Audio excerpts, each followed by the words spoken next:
ሐሳብ ነው።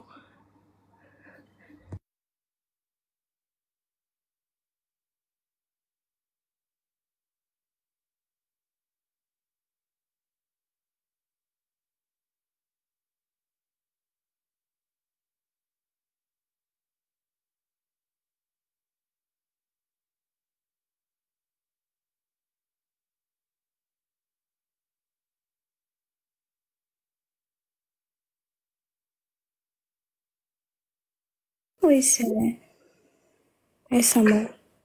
አይሰማም፣ ተቆራርጧል። በቃው ወደ ሐሳቡን ቀጥል። ሐሳቡ ትንሽ ወደዚህ እንዳይል እስሚዞ ይሰማል እኔ። እሺ እንትን ሲና እሺ አለ ሙሉ እንትና ይሁን የለክም። እሺ እኔ አልሰራም አለኝ እንዴት እንደሆነ እንጃ፣ ግን ቶ ችግር የለውም ሀቢቢ። እሺ ሳሪ ያለሽ እንዴ? ሳሪ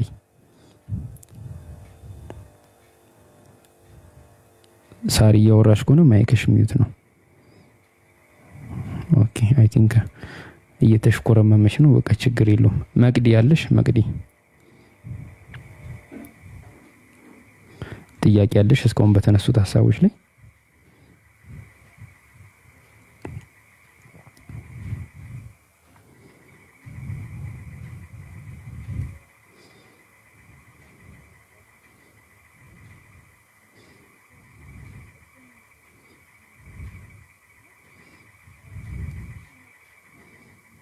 ነገር ነው ብንጠቀም ማለት ያልተበረዘ ቢሆንስ ብሎ ኮሜንት ጽፈ ነበር አይደለ? ያልተበረዘ ቢሆንስ ኢኒሲንስ ያው አይ ቲንክ ስሚዞ የሚመስለኝ ሐሳቡ እነዚህ መጽሐፎች የወረዱት ጊዜው ላይ ለነበሩ ሰዎች ብቻ ነው፣ ለኛ ጥቅም የላቸውም። አምላካችን አላህ ህግን ሲያወጣ ከሱ ፍላጎትና ከሱ ምርጫ አንፃር ሳይሆን የሰው ልጆችን ባላቸው የኑሮ ዘይቤ ካላቸው የኑሮ ተግዳሮት አንፃር መፍትሄ ይሆናል ብሎ ያሰበውን ነገር ለሰዎች ልጅ ህግ ይሰጣል ሳይሆን ለምሳሌ ህግ ብቻ አይደለም አይደል ብሎ ይኪዳል። እኮ ህግም ባይሆን መለኮታዊ ባህሪዎችም አሉበት። እነሱ እኮ ባይበረዙም ችግር የለውም፣ ተመሳሳይ ነገር ነው የሚሆነው።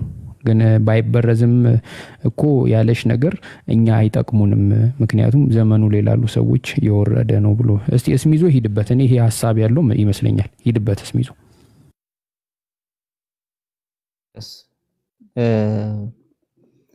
ባይበረዙ እነዛ መጽሐፍት ስል አላህ Subhanahu Wa Ta'ala ለምሳሌ ለሙሳ ተውራትን ሰጥቶታል፣ ለኢሳ ደግሞ ኢንጂልን ሰጥቶታል።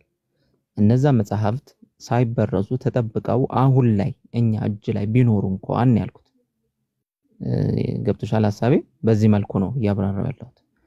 ሳይበረዙ እኛ እጅ ላይ አሁን ቢደርሱ እንኳን እኛ በአሁን ጊዜ በዚህ ዘመን ያሉ ሰዎች የምንመራው በቁርአን ነው ያልኩሽ። በቁርአን ነው። ለምን? ለምሳሌ አንድ የ8ኛ ክፍል ተማሪ ሚኒስትሪ የሚባል ፈተና ይፈተናል አይደል? ኢትዮጵያ ውስጥ ምናልባት ካስታወሽ የምታውቂ ከሆነ ሚኒስትሪ የሚባል ፈተና የሚፈተነው በዚሁ በኢትዮጵያ ካሪኩለም በአማርኛ የትምህርት ምንድነው? የትምህርት ምንድነው ጃቢር? ካሪኩለም የትምህርት አሰጣጥ ሂደት ማለት እንትን ንድፍ ማለት ነው፣ የሚነደፍበት። ንድፍ። ጥሩ አማርኛ። ስለዚህ በኢትዮጵያ ንድፍ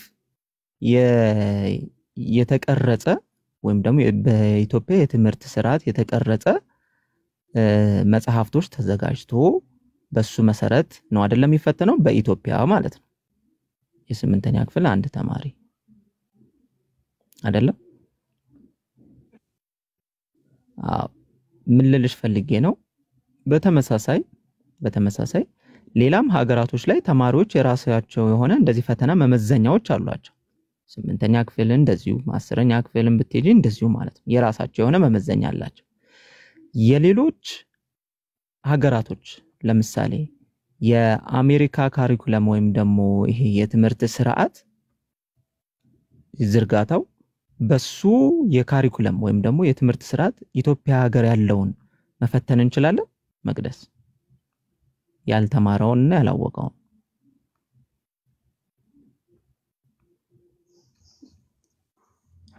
ምሳሌ ይሆናል እስቲ አይ አመጣልሻለሁ ምሳሌው ምን እንደሆነ ችግር የለም ይሆናል የአሜሪካ ሀገር ያለው የትምህርት ስርዓትና የኢትዮጵያ ሀገር ያለው የትምህርት ስርዓት ይለያያል ማለት ነው አይደለም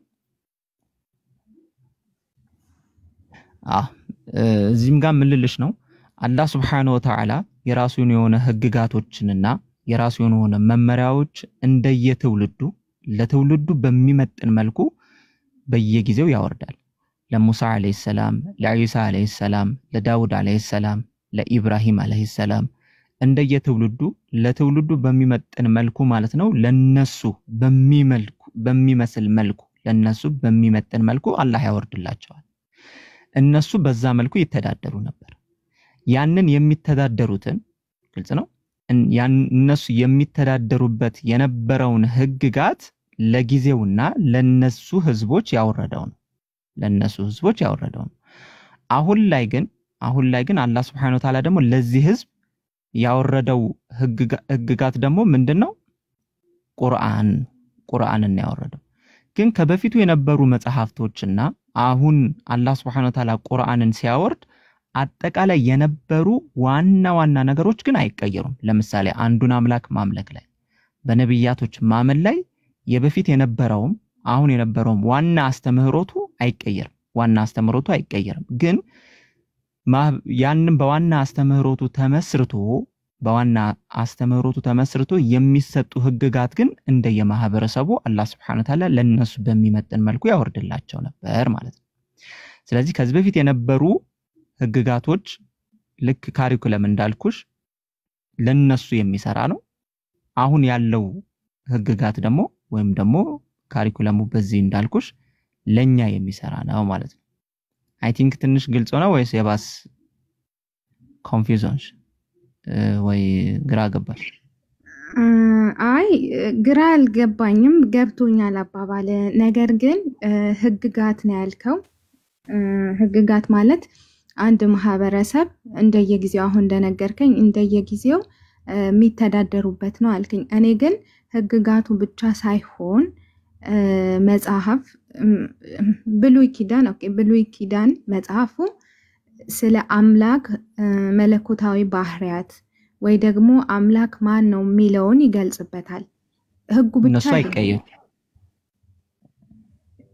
ለዛ ነው መሰረታዊ አስተምህሮቶች አይቀየሩም አልኩሽ ሙሳ ያስተማረው ኢሳ ያስተማረው ሙሳ ያስተማረው ኢብራሂም ያስተማረው ነብዩ መሐመድ የሚያስተምሩት ሁሉም ነብያቶች የሚያስተምሩት አንዱን አምላክ ማምለክ ላይ በሚለው ላይ ነው እኛ ሁላችንም የምንስማማው በዚህ አስተምህሮ ላይ የሚቃረን የለም ወይም ደግሞ የሚቀያየር ነገር የለም ለዛ ነው በመሰረታዊ ትምህርት ተንተርሶ ተመሳሳይ በሆኑ መሰረታዊ ትምህርቶች ተንተርሶ በሚሰጥ ህግጋት ላይ ነው የሚለያዩት ነው ያልኩሽ በደንብ ካዳመጥሽ አዎ አይ ገብቶኛል ግን እሺ ህግጋት ስትሉ ለምሳሌ እናንተ ብሉይ ኪዳንን የአምላክ መለኮታዊ ባህሪዎች አይቀየሩም ብለኸኛል አይደል አዎ እሺ ህጎቹ ለምሳሌ በጥቂቱ ትንሽ ይሄ ህግ ለምሳሌ ህግጋት ስንልሽ ፎር ኤግዛምፕል የዚህ ዘመን የነበሩ ነብዩ መሐመድ በእኛ ዘመን ያሉት ለምሳሌ አንድ ሙስሊም በቀን 5 ጊዜ እንዲሰግድ ታዟል ለምሳሌ ግዴታው ነው በቀን 5 ጊዜ እንዲሰግድ ማለት ነው ቁርአን ግን አንድ ሙስሊም በዚህ ዘመን ማለት ነው በቀን 5 ጊዜ መስገድ ግዴታው ይሄ ለምሳሌ ይሄ ለነብዩ መሐመድ የወረደ ነው ከዚህ በፊት የነበሩ ግን ከዚህ ሊለይ ይችላሉ ህግጋቱ ስለተለየ ግን አንዱን አምላክ አለመለካችሁም አይባልም ለምሳሌ ሶስትም ሊሰግዱ ይችላሉ የራሳቸው የሆነ ያሰጋገድ ሁኔታዎችን አላህ Subhanahu Wa Ta'ala ለዘመኑ ለነበሩ ሰዎች ያወርድላቸዋል ገብቶሻል ግን ሁሉም አንዱን አምላክ ያመልካል ያንን አምላክ ግን አላህ ባወረደላቸው ህግጋቶች መሰረት ማለት ነው ምን ይላሉ ይገዛሉ ማለት ነው ማለት ነው ይገዛሉ ስለዚህ አሁን አንድ ሙስሊም በዚህ ዘመን የነበረው ሙስሊም ይሄንን ሰግዷልና ወይም ደግሞ 5 ጊዜ በቀን ውስጥ ሰግዷልና ከዚህ በፊት የነበሩ 5 ጊዜ እኮ አልሰገዱም ስለዚህ ተለያይቷል ልንል አንችልም እያልኩሽ ነው። ግን በፊት የነበሩትም ስግደትን ሲያደርጉ አሁን የነበሩትም ስግደትን ሲያደርጉ አንዱን አምላክ ግን ነበር የሚያመልኩት ልልሽ ነው። አሁን እየገባሽ ነው ፖይንቱ? አዎ ግን አሁን ብሉይ ኪዳን ላይ ያለው ህግ ለምሳሌ ለአይሁዶች ለእስራኤላውያን የተሰጠ ነው። አሁን ላለነው ዘመን ሙስሊሞች አይሆን የምትሉት የቱን ነው? ለምሳሌ አዎ ስለዚህ በዘመኑ ለነበሩ ሰዎች ነው ያልኩሽ። ይሄው ራሱ ህግጋቱ መመሪያው ዲን ብሎ ማለት ሃይማኖት ብሎ ማለት way of life ነው። way of life ነው ብሎ ማለት አንድ ሰው እንዴት ህይወቱን መምራት እንዳለበት የሚያሳይ ሙሉ አቅጣጫ ነው። ዲን ብሎ ማለት ያ ነው። ሙሉ አቅጣጫ ነው ብሎ ማለት ምንድነው? ለምሳሌ በሙሴ ጊዜ የነበረ ሰው እንዴት ነው ጋብቻ መሆን ያለበት፣ ሲፋታስ ምን መሆን ያለበት፣ እያንዳንዱ ሙሉ ህይወቱ ማለት ነው። እንዴት ነው አምላክን ማምለክ ያለበት፣ ሲነግድ ምንድነው ማድረግ ያለበት፣ እያንዳንዱ ሙሉ ህይወትን የሚዳስስ ነው ሃይማኖት ብሎ ማለት in Islamic context ማለት ነው። ስለዚህ እነዚህ በአጠቃላይ way of life አቸው ለዘመኑ የነበሩ ሰዎች አላህ ያወረደላቸው way of life አለ። እንዴት እንደሚገዙት እንዴት መኖር እንዳለባቸው አላህ የሚወደውን ህይወት መኖር እንዴት እንዳለባቸው ሙሉ ህይወት ህግጋቶችን ያወርድላቸዋል። ልክ አሁን ላይ ቁርአን ላይ ምን እንዳለው ማለት ነው። ለምሳሌ በዚህ ዘመን ላይ ያለ ሰው ምንድነው ማድረግ ያለበት፣ ሲሰግድ ምን ማድረግ አለበት፣ ጋብቻ ላይ ምንድነው ማድረግ ያለበት፣ እያንዳንዱ ሲነግድ ምንድነው ማድረግ ያለበት ሙሉ የህይወት ዘርፍን የሚነካ ነው ዲን ብሎ ማለት ኢስላም ብሎ ማለት።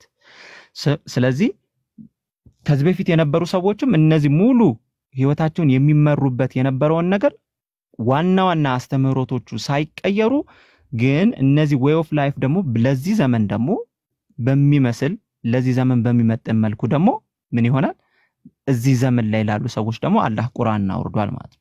ለምሳሌ በውርስ እንዴት ነው መወራረስ ያለበት የሚለው ቁርአን ላይ ሙሉ way of life አላህ Subhanahu Wa Ta'ala ያስቀምጣል። እነዛ ሰዎች አላህ በጊዜው በሙሴ ያወረደላቸው ህግጋቶች ይመራሉ። እኛ ደግሞ አሁን በመጨረሻው ነብዩ መሐመድ ባወረደላቸው በቁርአን ማለት ነው እንመራለን ማለት ነው። አሁንም ግን ልብ ልትይ የሚገባው መሰረታዊ የሆኑ ያስተምሮ ስርዓታቸው ግን ሳይቀየር ማለት ነው።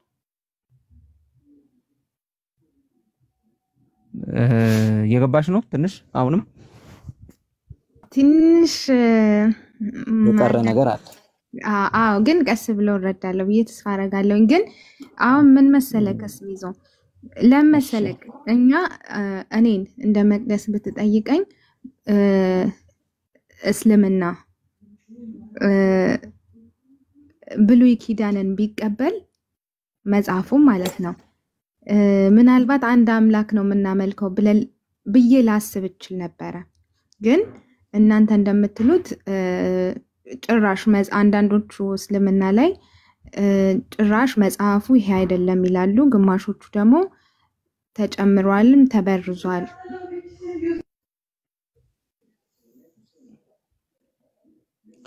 አይ ቲንክ ድምጽ ገብቶብሻል። ሁለት ፖይንት ላንሳ። ድምጽ ገባብሽ መሰለኝ። እችል እንትን ልጨርስ እዚህ ላይ ላስተካክልሽ አንቺ እንዲያግዝሽ አንድ ቀን ድፍረት ካልሆነብኝ በብሉይ ኪዳን ያሉ መጽሐፎች ስለመበረዛቸው አንድ ቀን ርዕስ ይዘን ገብተን ብናይ ምን ይመስልሻል? ከራሳችሁ መጽሐፍ ላይ ማለት ነው ብንታዘበው። እስኪ እሺ እናያለን። እንደሱ ይሻለና በሱ ምክንያቱም አንደኛ ስለመበረዙ መረጃ አምጡ ብትሉን መጽሐፉም ላይኖር ስለሚችል ብዙ ክርስቲያኖች የሚጠይቁት ጥያቄ ስለሆነ እስቲ በብሉይ ኪዳን ያሉ መጽሐፎች ሆነ ተበረዟል ወይስ አልተበረዙም የሚለውን ነገር ኢንሻአላህ አንድ ላይ ለማየት እንሞክራለን። ሀጂ ይውጡና ይመለሱ። እንግዲህ እስልምና ላይ እስካሁን አንስተናል። ጥያቄና አስጠፋብኝ ጃቢር ይከተለልሽ እሺ እኔ ለውጣ ችግር የለውም ሄዶ ሀጂ። እሺ እንትን በነገራችን ላይ በዚህ አጋጣሚ መምህር ቢኒያም ካሉ ወደ ላይ መተው ስለ ክርስትና አንዳንድ ነገር ቢያስተምሩን ጥያቄዎችም ተቀብለው አንድ ላይ በዚህ መንፈስ ቢያስተምሩን ደስ ይለኛል። እነዚህ ልጆች በቅርበት ሲያስተምሯቸው ስለማውቁት ስነ ስርዓቱን ያሉትን ዕውቀት ሳላደንቅና ሳላከብር አላልፍም። የሚችሉ ከሆነ ወደ ገስት ይምጡና ክርስትናን ቢያስተምሩን ምናልባት ያልገቡን ነገሮች ደግሞ ጠይቀን ቢያስተምሩን ደስ ይለኛል። ፍቃዱ ከሆነ መቅዲ ወደ ጥያቄሽ መሄድ ትችያለሽ። ጥያቄን አስጠፋብኝ። እኔ እንዴ ምን ብዬ ነበር ያቆምኩት? አይ እንትን አልሽ በብሉይ ኪዳን ካልተበረዙ የኛ መጽሐፎች አልሽ። የኛ መጽሐፎች ካልተበረዙ መጣልኝ ብሉይ ኪዳን አሁን መጽሐፉ ካልተበረዘ ስሚዞ እንዳለው ካልተበረዘ እኔ አንድ አምላክ ነው የምናመልከው ብትቀበሉት ኖሮ ነው መለከው ኬጃ እኔ ለመቀበል አይከብደኝም ነበር። ገብቶሃል? ግን ተበርዟል እንዳልኩ ግማሹ ደግሞ የለም ይላል እና ከምን አንፃር ነው ማለት እንዴት ነው ምንድነው የሚባለው? ትንሽ ተረድተህ እኮ አው ስለተረዶሽ እኮ ነው መግዲዬ ምን እንደምናረግ ተዋቂያለሽ። እኔ አሁን ተበርዟል ወይ ብለሽ ብትጠይቂኝ ያው ተበርዟል ነው የምልሽ። ምንድነው መረጃ ብትኝ ቁርአን ያለን ነው የምልሽ። ግን ላንቺ ሞር ስሜት እንዲሰጥሽ አንድ ቀን በሰፊው ተዘጋጅተንበት ብሉይ ኪዳን መጽሐፎች ስለመበረዛቸው፣ ስለመቀነሳቸው፣ ስለመጨመራቸው ብናየው ብንታዘበው ድፍረት ካልሆነብኝ ማለት ነው። ማለት መጽሐፉን ለማጣጣል ሳይሆን እስቲ ለናንተ እጃችን ላይ አለ ብላችሁ ለምታምኑት ብሉይ ኪዳን እድል እንስጠው። እውነት ተበርዟል ብለን እስቲ ፈተሽ እናርገውና እዛ ላይ እንተዛዘቡና ይሄ ጥያቄሽ እዛ ላይ ቢመለስስ የሚል ሐሳብ ያቀረብኩልሽ ለዛ ነው። እንደዛ ይገፋል። እሺ ምን አልከኝ? ግን ይመስለኛል ምን አልሽኝ? ወይ የተረዳሁት ምንድነው መሰለ ከመቅዲ ጥያቄ ግን እኛ ለብሉይ ኪዳን መጽሐፍ ለነዚህ ለተውራትና ኢንጂል ዛቡር ለሚባሉት መጽሐፍ እንዴት ነው ያለን አመለካከት? አሁን እሱን እናንተ ብትቀበሉ አንድ አምላክ ነው የምናመልከው ብዬ አስባለሁ ስትል እኛ ለዛ መጽሐፍ ያለን አመለካከት እንዴት ነው? እዛ መጽሐፍ ላይ ያለው አምላክ እንዴት ነው አመለካከታችን ለዛ መጽሐፍ ላይ ያለው አምላክ? እንደዛ ነው ከርም መሰለኝ መቅዲ ካልተሳሳትኩ። እንጃ እንደዛ አልመሰለኝም። እንደዛ ነው። ልክ ነው። እንዳልኩት ያንን መጽሐፍ ብትቀበሉ ኖሮ የኛ ማምላክም የናንተም አንድ ነው ብለው ለምሳሌ እንደ ፕሮቴስታንት ማለት ነው የኛም የናንተ ማምላክ አንድ ነው ብዬ ለማሰብ እኔ በጣም ቅርብ ነኝ ነው የራሴ ነው። እሺ ምን መናገር እዚህ ሐሳብ ላይ እንዲመለስልሽ አሁን ለምሳሌ የሐዋርያት ቤተ እምነት የሚያመልኩት እግዚአብሔርና አንቺ የምታመልኪው እግዚአብሔር አንድ ነው ብለሽ ታምኛለሽ መቅዲ? ሐዋርያት 12 ሐዋርያት ኖ አይደለም። የኦንሊ ጂሰስ ቤተ እምነት ኢየሱስ ክርስቶስ አብም ወልድም ነው ብለው የሚያምኑት ልክ እንዳንቺ መጽሐፍ ቅዱስ ያላቸው ክርስቲያኖች እኔ የማመልከውን እግዚአብሔር ያመልካሉ። ግን የተሳሳተ አንደርስታንዲንግ ግን ያለን ብለሽ ነው የምታምኚው?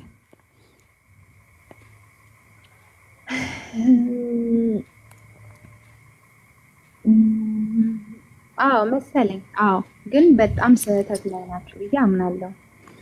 አዎ እኔም ደግሞ የራሴን ሐሳብ ስነግርሽ እኔ አሁን ክርስቲያን ነበርኩኝ። ወደ እስልምና ሃይማኖት ስመጣ ሃይማኖቴን ነው እንጂ የቀየርኩት አምላኬን አልቀየርኩም። ግን ለዛ ለዓለማቱ ጌታ ከልጅነት ጀምሮ ያኖረኝ አሁንም ያኖረኛል ወደፊትም የሚያኖረኝ ያምወደው በጣም ልገዛው ልብ የሚሻለት የዓለማቱ ጌታ አንዱ አምላክ በልጅነቴ እግዚአብሔር አብ ብዬ ስጠራው የነበረው እሱ አምላክ እንደሆነ አምናለሁ። እኔ ለምሳሌ አብ አላህ ነው ብዬ አምናለሁ። እኔ እንደኔ የነቢያት አምላክ እሱ ነው ብዬ አምናለሁ። ወደ እስልምና ስትመጪ መንፈስ ቅዱስና ወልድ የሉም ማለት ነው። እንደዛ ነው ማምነው እኔ። ችግሩ እኮ ምን መሰለህ ይላሉ አንዳንድ ሙስሊሞች ይላሉ፣ አንዳንዶች ደግሞ አይሉም። ግን አሁን አንተ ማለት ብቻ ሳይሆን ይሄ መጽሐፍ ትቀበላለህ ወይ ነው። አሁን አንተ አብ ነው አምላክ ካልክ፣ አብ አላህ ነው ካልክ አንተ አብን ያወቀው በብሉይ ኪዳን ነው አይደል? ተውና አዲስ ኪዳን ነው። አዎ በብሉይ ኪዳን ነው ያወቅኩት። ስለዚህ ያን መጽሐፍ ትቀበላለህ ነው። አው ስለ እንትን እኮ ነው አሁን ምን እንደሆነ ታውቂያለሽ ብሉይ ኪዳን ላይ እኮ የምንቀበላቸው ነገሮች እኮ አሉ ለምሳሌ ኦሪት ዘዳግም ምዕራፍ 6 አይ ቲንክ ቁጥር 9 ላይ መሰለኝ እስራኤል አምላካችን አንድ እርሱ ብቻ አምላክ ነው የሚለውን እንትን እንቀበለዋለን አምላክ አንድ እንደሆነ እሱም ደግሞ አብ ነው አንድ አምላክ ስለመሆኑ ይናገራል ብዙ የምንቀበላቸው ጥቅሶች አሉ ከብሉይ ኪዳን ማለት ነው ነኮጃ ምክንያቱም መጽሐፉ አለ ግን ተበርዟል ይባልና ከዛን የሆኑ ጥቅሶችን እኔ ይሄን ነው ያልኩ ገብቷል ወይ ሙሉውን መውሰድ ነው ወይ ደግሞ የለም ማለት ይሻላል መሰለኝ መቅደስ እሱ ሐሳብሽ ትክክል ነው ራስሽ በመታረጊው ዳይቭና ይሄ የሎጂክ ሪዝኒንግ የሚባሉትን ስኪሎች ባዳበርሽ ቁጥር እየተገለጠልሽ እየታየ የሚመጣ ከዛ ደግሞ ይሄ ወጋ አጥባቂነታችንን ወይ ይሄ ብቻ ነው ትክክል ሚለውንም አስተሳሰብ ደግሞ ወደ ጎን ለማድረግ ከዛ ደግሞ አዲስ ነገር ለማወቅ ያለኝን to learn you need to unlearn sometimes እና እሱን ደግሞ ኢንተርቴይን ስታረጊ ከዛ ደግሞ ትልቁ አሁን ጃ ያለው ሐሳብ የወደድኩት ራሱ አሁን ለኔ honestly እንደ ኢትዮጵያዊ ስሙ እግዚአብሔር ነው በአረብኛ ስሙ አላህ ነው በሂብሩ ስሙ ኢላሂ ነው በእንግሊዘኛ ስሙ ጋድ ነው ስለዚህ የእንግሊዘኛው ጋድ የኔ ጋድ አይደለም ልል ነው ቋንቋ ስለተለየብኝ እና ከነዚህ እይታ ማየት ከቻልሽ በሚለው ነው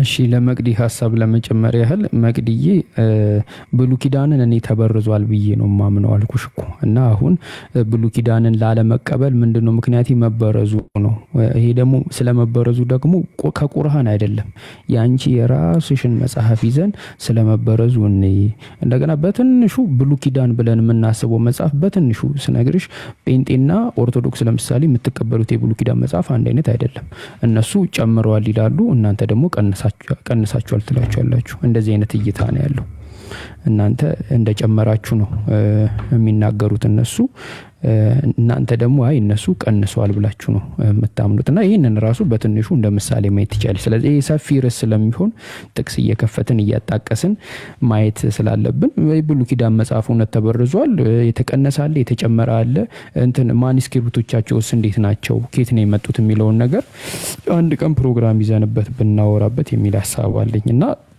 ልክ እሱን ስመልስልሽ ከዚህ ካልኩሽ ነገር ጋር ይገጥምልሻል ማለት ነው ከተግባባን መቅዲ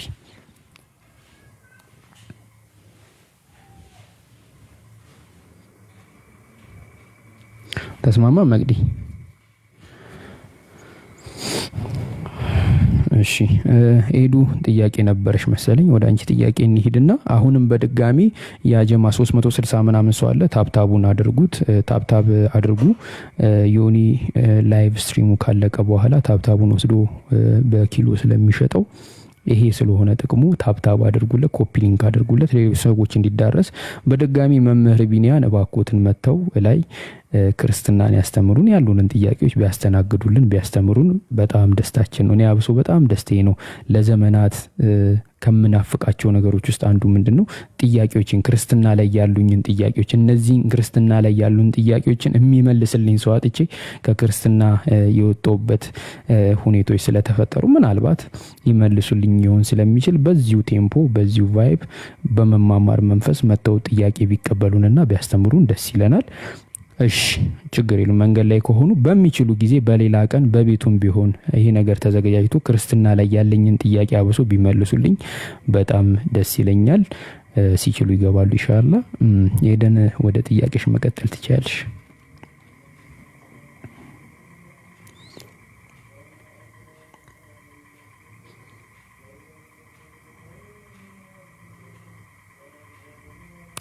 እሺ ጥያቄ ሳሪ ማይክ አነሳሻው ደሜ ይፈላል ደሜ ሲፈላ ደግሞ ማደርገውን ነገር አይታወቀኝም ስለዚህ አንዴ ማይክሽን አንሺና ላውራሽ አንዴ እሺ ወገናችን አይ ጥያቄ ሳይሆን መቅዲ ጠየቀችን ጥያቄ ለምናው መመለስ አትችልም ለማለት ነበር የኦሪት መጽሐፍ ስለመበረዙ በስነ ስርዓት መረጃዎችን አጠናክረን ስለመበረዙ ማየት እንችላለን። ዛሬ ከምናየው ብዬ ነው ሰፊ ሐሳብ ስለሆነ እኔም ደግሞ ማዘጋጀት አለብኝ ዝም ብዬ እንዲ በግርድፉና በሊጦ ከምናወራ ፈርዝና ደረጃ ባለው መልኩ ጥንፍፍና ጥልል ያለ ነገር ይዘን ገብተን ጥሩ ነገር ይዘን እንድንወጣ ማለት ነው።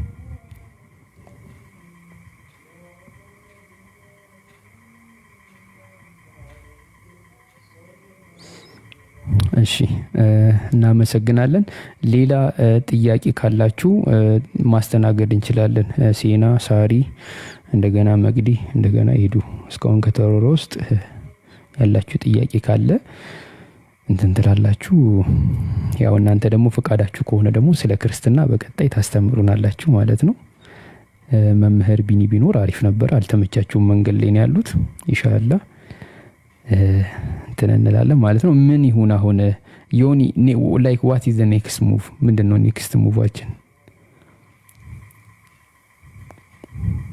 ወይ ደግሞ የምትፈቅዱልኝ ከሆነ ለምን ከክርስትና እንደወጣው ልናገር ከፈቀዳችሁልኝ ማለት ነው። ከክርስትና ላይ ክርስቲያንም ማሉንባቸው ምክንያቶች ከክርስትና ወጥቼ እስልምና ለምን እንደተሻለኝ እነሱን ነጥቦች ላይ ማውራት እንችላለን። እነሱን ነጥቦች ላይ አውርቼ ጥያቄ ካላችሁ እሱ ላይ መቀበል እንችላለን ፈቃዳችሁ ከሆነ። አይ ይቅር ካላችሁ ደግሞ ይቅር። መቅዲ ምን ይመስልሻል? ኤዱ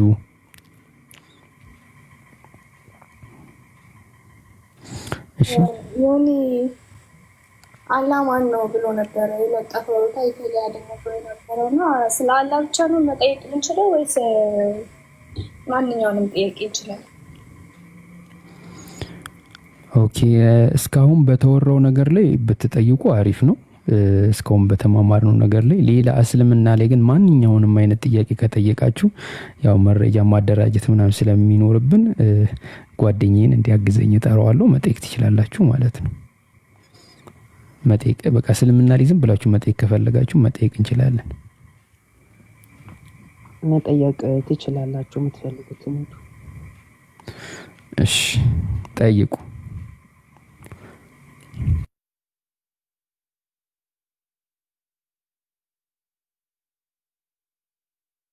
እኔም ሳሪ ጥያቄ አንስተን ነበር ቅድ ሳሪ ጥያቄ መጠየቅ ትችያለሽ።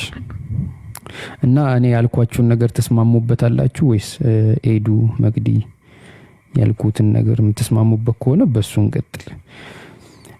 ማተስማሙ ከሆነ እንግዲህ ለዛሬ ፕሮግራማችን በዚህ የሚያበቃ ይመስለኛል። ሌላ ምን ሄደው አካሄድ ካለ እንግዲህ ተነግሮና እንሄዳለን። ኤዱ ምን ታስቢያለሽ ባነሳው ሐሳብ ላይ? ሳሪ ጥያቄውን ጠይቃለች።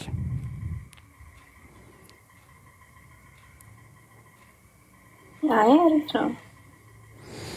ኦኬ እሺ መቅዲ ያለሽ?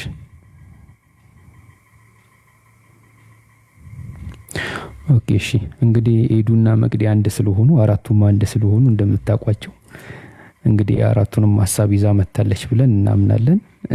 በሱ መሰረት እንቀጥላለን። ለምን ከክርስትና ወጣው? ምንድነው ፖይንት? ክርስትና ምንድነው ያጎደለብክ? ክርስትና አጉድሎብስ እስልምና ምንድነው የሞላል የሚለውን ሐሳብ በቀጣይ እንመለከታለን። ሳሪ ጥያቄ ካለሽ ጥያቄሽን ወዲ ማርክ ትችያለሽ።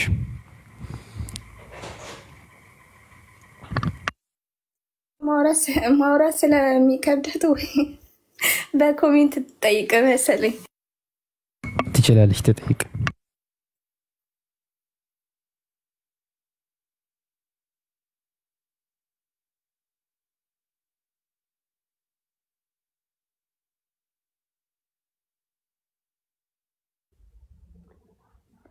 እሺ አንድ ሰው ከኛ ልጆች ወራዱ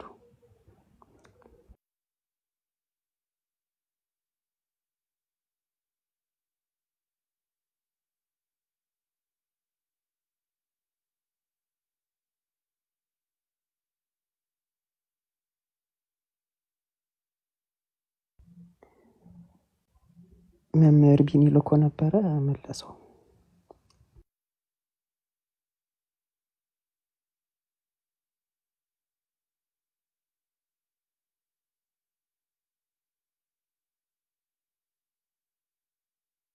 ሀሳብ መስጠት ይችላሉ? አዲስ አበባ የኦሮሚያ ዋና ከተማ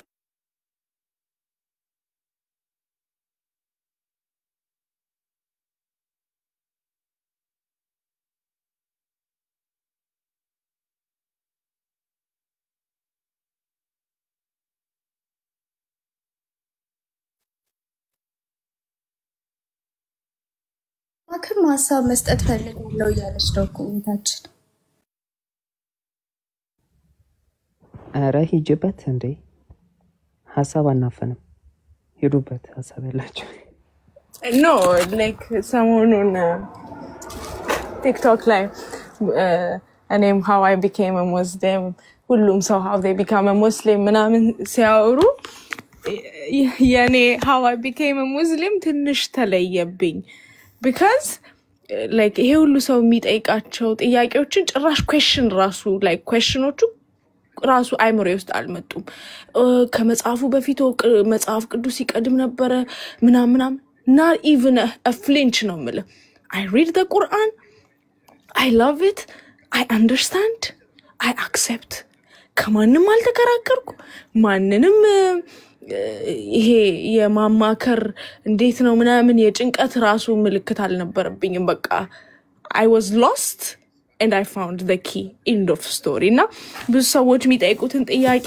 ሳይ maybe እኔ እነዛን ጥያቄዎች ያልጠየቅኩት አልኩኝ ሞር ትልልቅ ጥያቄዎች ወይ ጠይቄ ይሆናል ወይም እነዚህ ጥያቄዎች እንደ ጥያቄ ራሱ ኢንተርቴን አላረኳቸው እና ለምን ብዬ በጣም አሁን ሰሞኑን like እንትን እያልኩኝ ነበር እንዲ ጊዜም እንደዚህ long time አልፈጀብኝም በቃ after I read and after I understand ነው እና የኢድ ቀን ሁሉን ሳይ የማህበረሰቡን የኮሚኒቲውን ነገር ሳይ በቃ ወዲያው ነው ልቤ እጇን የሰጠችውና ለምን ብዬ questions አረግ maybe ዩኒቨርሲቲ እያለን ምናምን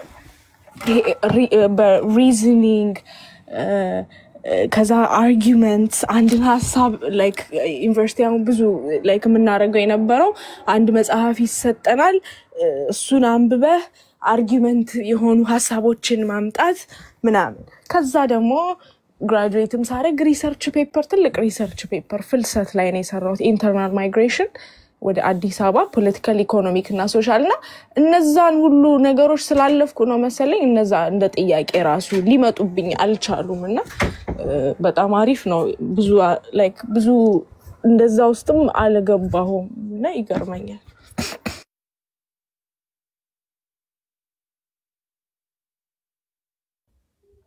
ኦኬ እሺ ቀጥሉ ጃቢር ካለክ መምህር ቢኒ ሰላም ብያለሁ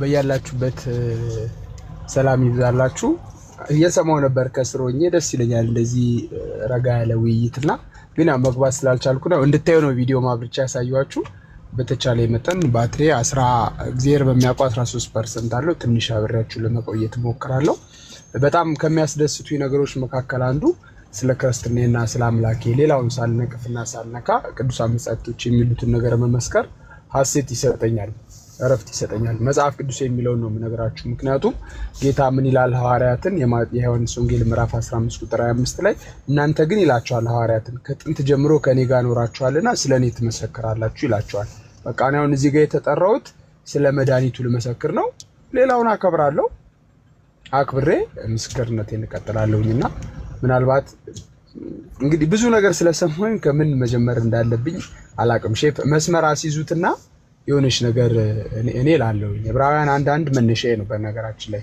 ዕብራውያን 1 ምዕራፍ 1 ጀምሮ ያለውን ብታነሱልኝ ለምንላቸው ነገሮች አንድ መሰረት ጥዬ ወደ ቀጣዩ ውይይት እንገባለን ሌላው በኮሜንት እየጠየቅኩኝ ነበር ከኛው መጽሐፍ ቅዱስ የኛው መጽሐፍ ቅዱስ እንደተበረዘ የሚነግረን የመጽሐፍ ቅዱስ ክፍል ስጡኝ ብዬ ነበር አይ ይሄ ክፍል ላይ ተበርዟል ይላል ሜቢ ስሚዝ አለ ያቃል 126 ከመጽሐፍ ቅዱስ የተበረዙ ተብሎ የሆነ ጊዜ አይ ቲንክ ዛሬ 2-3 አመት ውይይት አድርገን ከነመዝሙር ያሬድ ወንድሞቼ ጋር እንዳልተበረዙ በራሳችን እንደ ክርስቲና መልስ ለመስጠት ሞከረናልና እስኪ ከመጽሐፍ ቅዱስ ከኦሪት ዘፍጥረት እስከ ራዕይ ድረስ መጽሐፍ ቅዱስ ተበርዟል ተውራት ኢንጂልና ዘቡር ተበርዟል የሚል ከመጽሐፍ ቅዱስ ማስረጃ ካልሰጣችሁን ቁርአንና ሳሂህ የሆኑ ሐዲሳት ላይ መጽሐፍ ቅዱስ ተበርዟል ይላል ብትሉን እኛ አንቀበልም። ለምን ልክ እናንተም ስለ ቁርአን መጽሐፍ ቅዱሳችን ላይ እንዲ ይላል ብለን ብንነግር አትቀበሉ።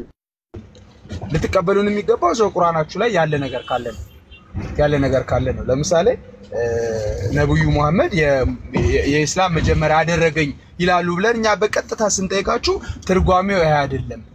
የኢስላም መጀመሪያ ያደረገኝ ማለቱ ከዛ በፊት እስልምና አልነበረም ማለቱ ሳይሆን ነብዩ መሐመድ እስላም ማለት ሰላም ማለት ስለሆነ የሰላም መጀመሪያ ያደረገኝ ሰላም አደረገኝ ብዙ ነቢያት በብሉይ የነበሩ ሰላም ናቸው ይላል የሚል ፍቺ ስለምትሰጡን መቀየር አንችልም። ፍቻችሁን ባናምንም ያው በቃ የመለሳችሁልን መልስ እንደ መልስ ተቀበለን መቀጠል ነውና የሆነ መስመር አስይዙልኝ። ብዙ ነገር ነው የሰማሁት። ፕሊስ የኔ ጥያቄ ግን ጃቢርዬም ብትመልስልኝ እሺ መጽሐፍ ቅዱሳችን ላይ ከሌ ተውራት ኢንጂል ዘቡር ተበርዟል የሚል ማስረጃ አስጡኝና እንቀጥል። ከዛ ወደ ዕብራውያን አንድ ላይ መምህር ቢኒያም በመጀመሪያ በድጋሚ እንኳን ደህና መጡ ብለናል። ስለመጡ ደስ ብሎናል። አይ ቲንክ ሚስ አንደርስታንዲንግ ተፈጥሯል።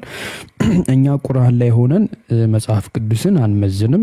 እኔ የሚመዝንም ሰው ትክክል ነው ብዬ አላምንም እና ቀደም ያነሳነው ሐሳብ ምንድነው የብሉይ ኪዳን መጽሐፋት ስለመበረዛቸው ራሱ መጽሐፍ ላይ ሆነን መበረዝ ሲባል አንደኛ የተቀነሱ ቃላቶች አሉ ወይ የተጨመሩ ሐሳቦች ቃላቶችም አሉ ወይ እንደገና የተቀየሩ አሉ የሚለውን ነገር በስነ ስርዓት ተዘጋጅተንበት አንድ ቀን ፕሮግራም ይዘንበት ብናወራበት የሚል ሐሳብ ነው ያቀረብነው እንጂ እኛ ከቁርአን አንፃር ተበረዝን ብንል ለእናንተ ስሜት ላይ ሰጥ ይችላል። ስለዚህ ስሜት እንዲሰጥ የራሳችሁ መጽሐፍ ላይ ሆነን መበረዙን እንወያይ ተዘጋጅተን ብለን ነበር ከሰሙን። ምናልባት እንዲህ ነው ያለው። አይ ኖ አሁን አጭር ጥያቄ ነው የጠየኩትኝ። እኛ መጽሐፍ ቅዱስ ላይ ዘፍጥረት ምናምን ዘጸአት ትንቢተ ኢሳይያስ ኤርሚያስ የማቴዎስ ወንጌል የሉቃስ ወንጌል መዝሙረ ዳዊት ተበርዟል የሚል ማስረጃ ካልሰጣችሁን መልስ አይሆንም ነው እያልኩ ያለው። ታገኘኝ? አዎ እኛ የተቀነሰ ቃላት እንዳለ እናሳያለን፣ የተጨመሩ ቃላቶች እንዳሉ እናሳያለን። በጊዜው ቀጠሮ ይዘን እርሱም ባሉበት ይሄንን ነገር መወያየት እንችላለን ኢንሻአላህ ፈቃዶት ከሆነ ማለት ነው። ተዘጋጅተን እነዚህ ቃላቶች ለምሳሌ ተቀንሷል ኦሪጂናል ማኑስክሪፕቱ ላይ የሉም እነዚህ ቃላቶች ተጨምሯል የሚለው ነገር ተዘጋጅተን ወይ ምሳሌ ላምጣልህ። አሁን ሐዲሳት ላይ ስትገባ ሰሃባዎች የነብዩ ቅርብ ሰዎች ሳሂህ የሆኑ ሐዲሳትን አሳልፈው እነዚህ ሳሂህ ናቸው ብለው አሳልፉላችሁ ሳሂዎች አሉ። ሳሂህ የሆኑ ሐዲሶች ሳሂህ ሙስሊም፣ ሳሂህ አልቡኻሪ እነዚህ አይደለ? ልክ እንደዚህ ደግሞ በዛው ልክ ደግሞ ዳይቭ የሆኑትንም ደግሞ ለይተው እነዚህ ዳይቮች ናቸው ደግሞ አይደሉም ብለው ለይተውላቸዋል። እዛው ሐዲሳት ላይ ልክ እንደዚህ ሁሉ እኛ ጋር መጽሐፍ ቅዱስ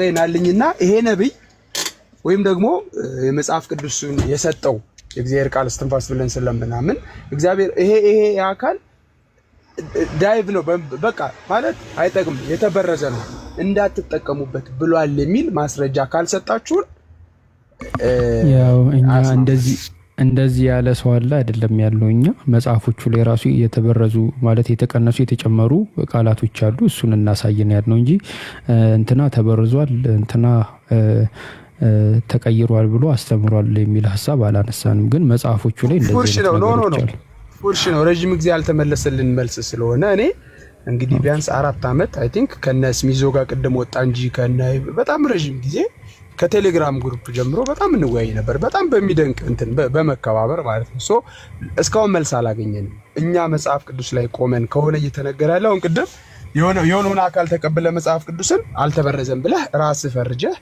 ይሄ ስላልተበረዘ ይሄን መቀበል አለብኝ ዘዳግም 18 ስላልተበረዘ ግን ዘዳግም 18 በነገራችን ላይ አምስቱ ብሔረ ኦሪት በምን ውስጥ ነው የሚካተቱት? በተውራት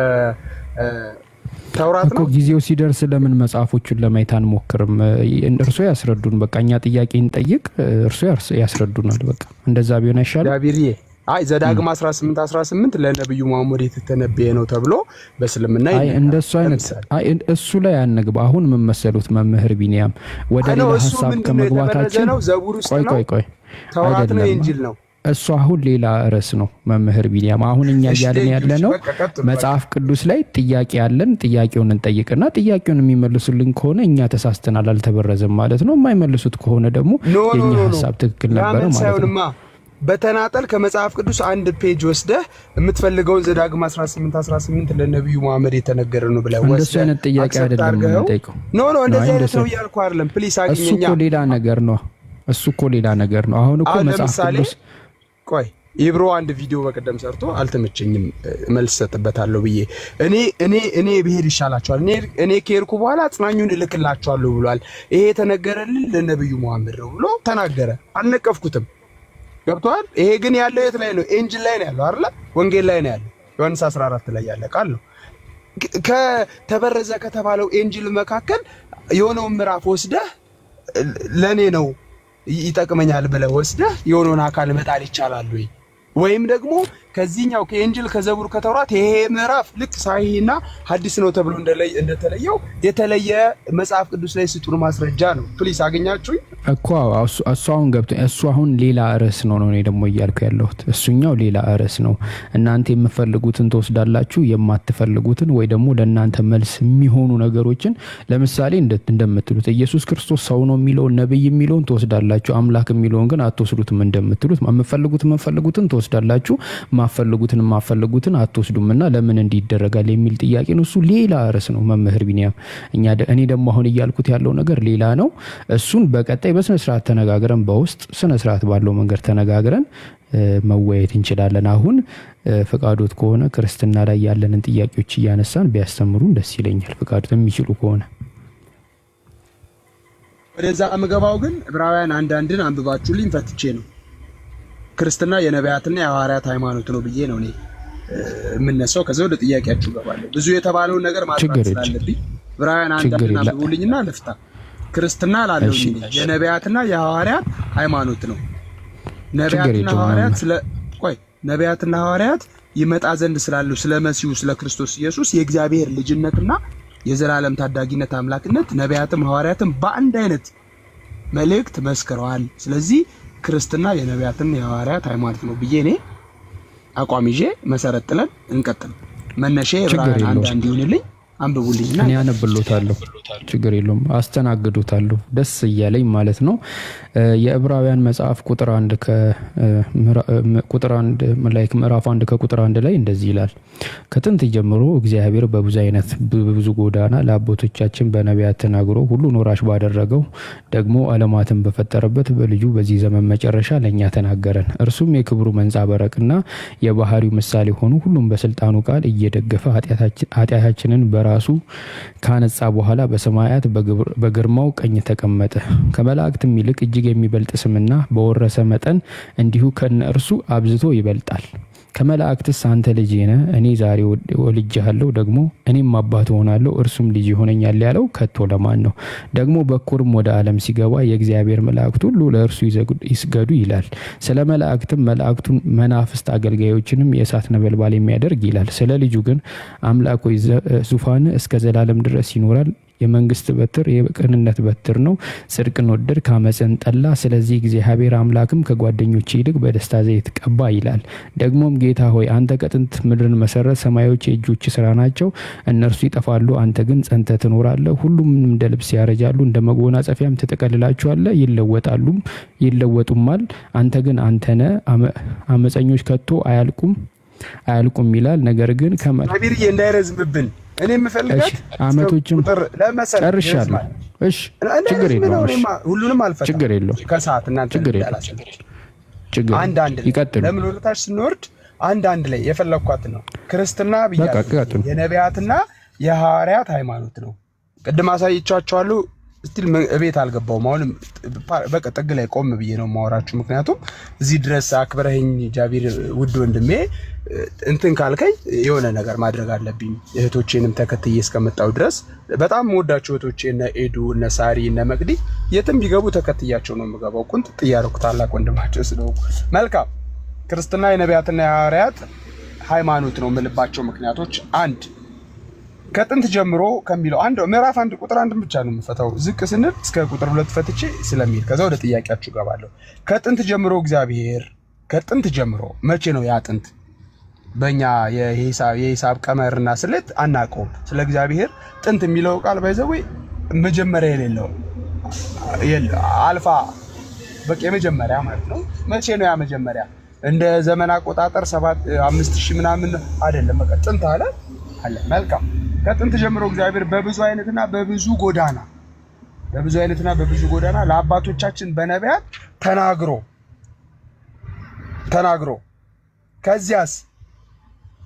ከዚያስ ዝቅ ይልና በኋላ ዘመን ደግሞ በልጁ ነገረን ይላል።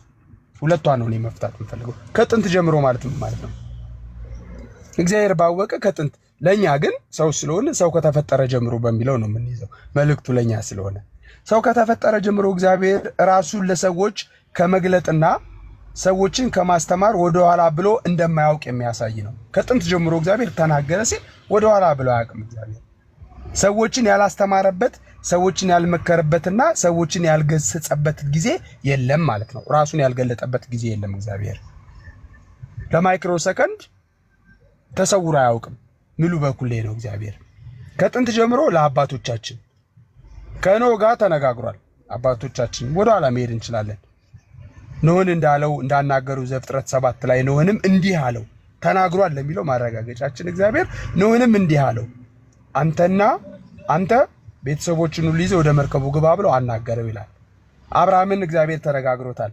እግዚአብሔርም አብርሃምን አለው ከሀገርህ ከዘመዶች ከአባትህ ቤት ተለይተህ እኔ ወደ ማሳይ ምድር ውጣ አለው። ተነጋግሯል እግዚአብሔር ከአብርሃም ጋር ዘፍጥረት 12:1። እግዚአብሔርም ሙሴን አለው ምን አለው?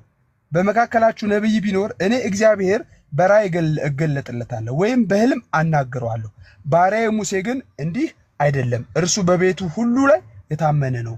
እኔ አፍ ለአፍ እግዚአብሔር በግልጥ አናገራቸው ብለን የለ ምን አለ እግዚአብሔር በቃሉ እኔ አፍ ለአፍ በግልጥ አናግረዋለሁ። በምሳሌ አይደለም ማለት እግዚአብሔር ሙሴን ያናገረበት በምሳሌ አይደለም። እኔ አፍ ለአፍ አነጋግረዋለሁ። የእግዚአብሔርን መልአክ ያህል በባሪያዬ በሙሴ ላይ ተናገሩ ዘንድ ስለምን አልፈራችሁም እያለ ዘኍልቍ 12:1 ጀምራችሁ ሲናገር እንመለከታለን። ይሄ ተግሳጽ ነው። አሮንና ማርያምን የገሰጸበት ነው። አፍ ለአፍ ማናገረው ባሪያዬ ላይ እንዴት ክፉ ነገር ትናገራላችሁ? ኢትዮጵያዊቱን ስላገባ ስለተናገሩት ነው። አጠር ላድርገው። ቀጠለ እግዚአብሔር ከጥንት ጀምሮ ለአባቶቻችን በብዙ አይነትና በብዙ ጎዳና ምንድነው? እንዴት ነው እግዚአብሔር በብዙ አይነትና በብዙ ጎዳና የተናገረው ካልን የእግዚአብሔር ትእዛዝ ለሰዎች የሚተላለፈው በተለያየ መንገድ ነው። በብዙ አይነትና በብዙ ጎዳና በተለያየ መንገድ ይናገራል እግዚአብሔር ለሰዎች መልእክቱን ሲያስተላልፍ። ስለዚህ እግዚአብሔር ለአባቶቻችን በተለያየ ስልት ቃሉን አስተላልፎላቸዋል። በነቢያት ቅድም ብዙ ጥቅስ መስጠት እችላለሁ። በነ ኢያሱ፣ በነ ሙሴ፣ በነ ኤልያስ በህልም ያናገራቸዋል። በራእይ ያናገራቸዋል። በራእይ ያናገራቸው ዘፍጥረትና በህልም ተናግሮታል። እነ ኢያሱ ጥቅስ መያዝ ትችላላችሁ። መጽሐፈ ኢያሱ ምዕራፍ 1 ቁጥር 1 ላይ እነዚህን ሁሉ እግዚአብሔር አናግሯል። በብዙ አይነት በብዙ ብር በብዙ ጎዳና በብዙ አይነት በብዙ። ስለዚህ ከዚህስ በኋላ ከተናገረ በኋላ ግን ሁሉን አራሽ ባደረገው በኋላ ዘመን ደግሞ በልጁ ነገረን። ቅድም ቤቲ ወጣች መሰለኝ ምን ስትል ሰምቻታለሁ። ቤቲ በዩኒቨርሲቲ ጃቪርዬም ስትል እንደነበረው ድሮማ መልከው እግዚአብሔር አብ አላህ ሆኖ አንድ ሆኖ አግኝቻለሁ ብለሃል። ይሄ ድሮ የምታውቀው ቤተልሔምም ድሮ የምታውቀው አንዱ እግዚአብሔር አላህ ሆኖ አግኝተናል ብላችኋል። ይሁንላችሁ። ይሄ አንዱ እግዚአብሔር ግን ልጅ አለኝ እያለ ነው። በልጁ ደግሞ በኋላ ዘመን ነገረን ይላል። በልጁ ደግሞ ምን አደረገን? በኋላ ዘመን ነገረን። ሁሉን ወራሽ ባደረገው በልጁ ደግሞ ነገረን። በብዙ አይነት በብዙ ህብር በብዙ ጎዳና ለነቢያት 5500 ዘመን ሲናገር ቆይቶ ሁሉን ወራሽ ባደረገው በልጁ ደግሞ ብዙ ነገር ጠየቀን።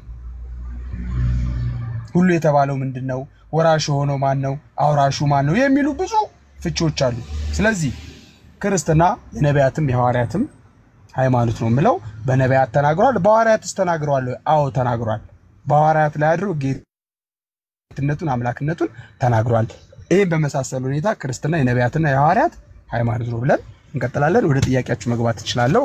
ጃቢር እንዳላበዛ ነው ብዙ ማለት ይችል ነበር። ይቅርታ ካበዛውባችሁ ይቅር በሉኝ።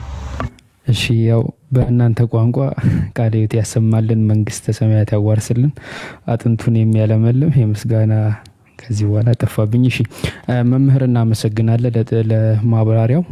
ያው ጥያቄያችንን የምንጀምረው አሁን እርሶ ከጀመሩበት ነገር ነው።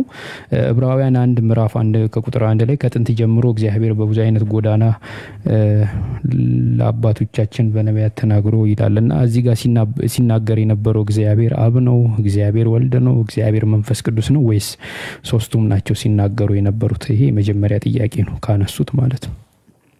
እግዚአብሔር ስንል አብን ወልድን መንፈስ ቅዱስን ነው። ኦኬ ስለዚህ እዚህ ጋር ስላሴ ነበር ሲናገሩ የነበሩት ማለት ነው።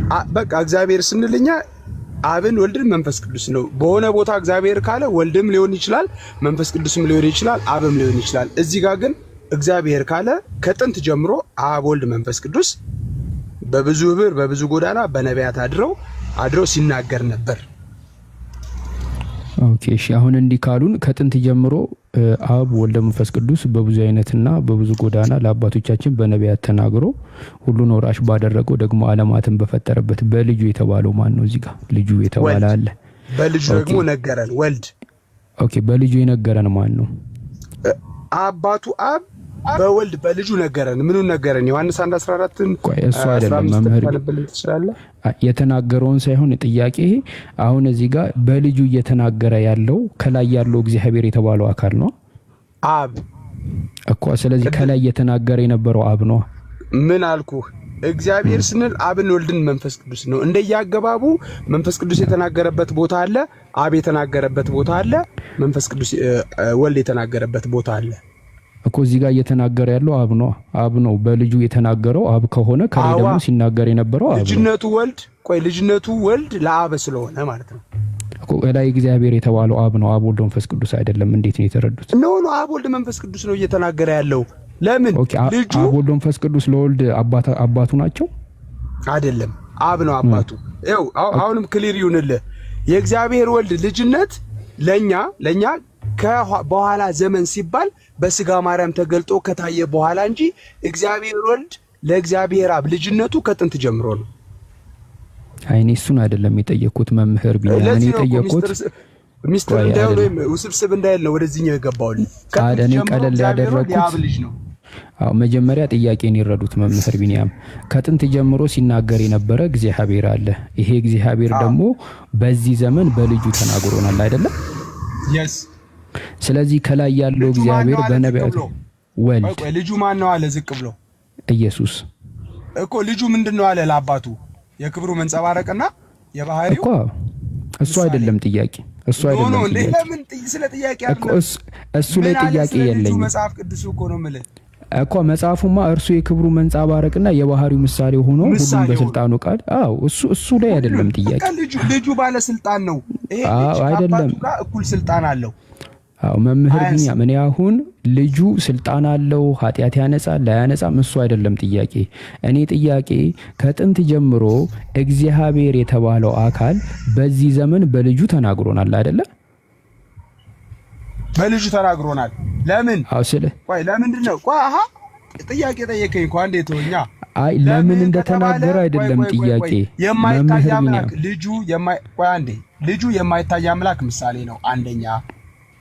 እግዚአብሔርን ያየው አንድስ እንኳን የለም፣ ልጁ ግን ተረከው ይላል። በቅፉ ያለው ልጁ ግን ምን አለው ይላል? መጥቶ ተረከልን ይላል። ስለዚህ ልጁ ምንድነው ማለት ነው? የባህሪ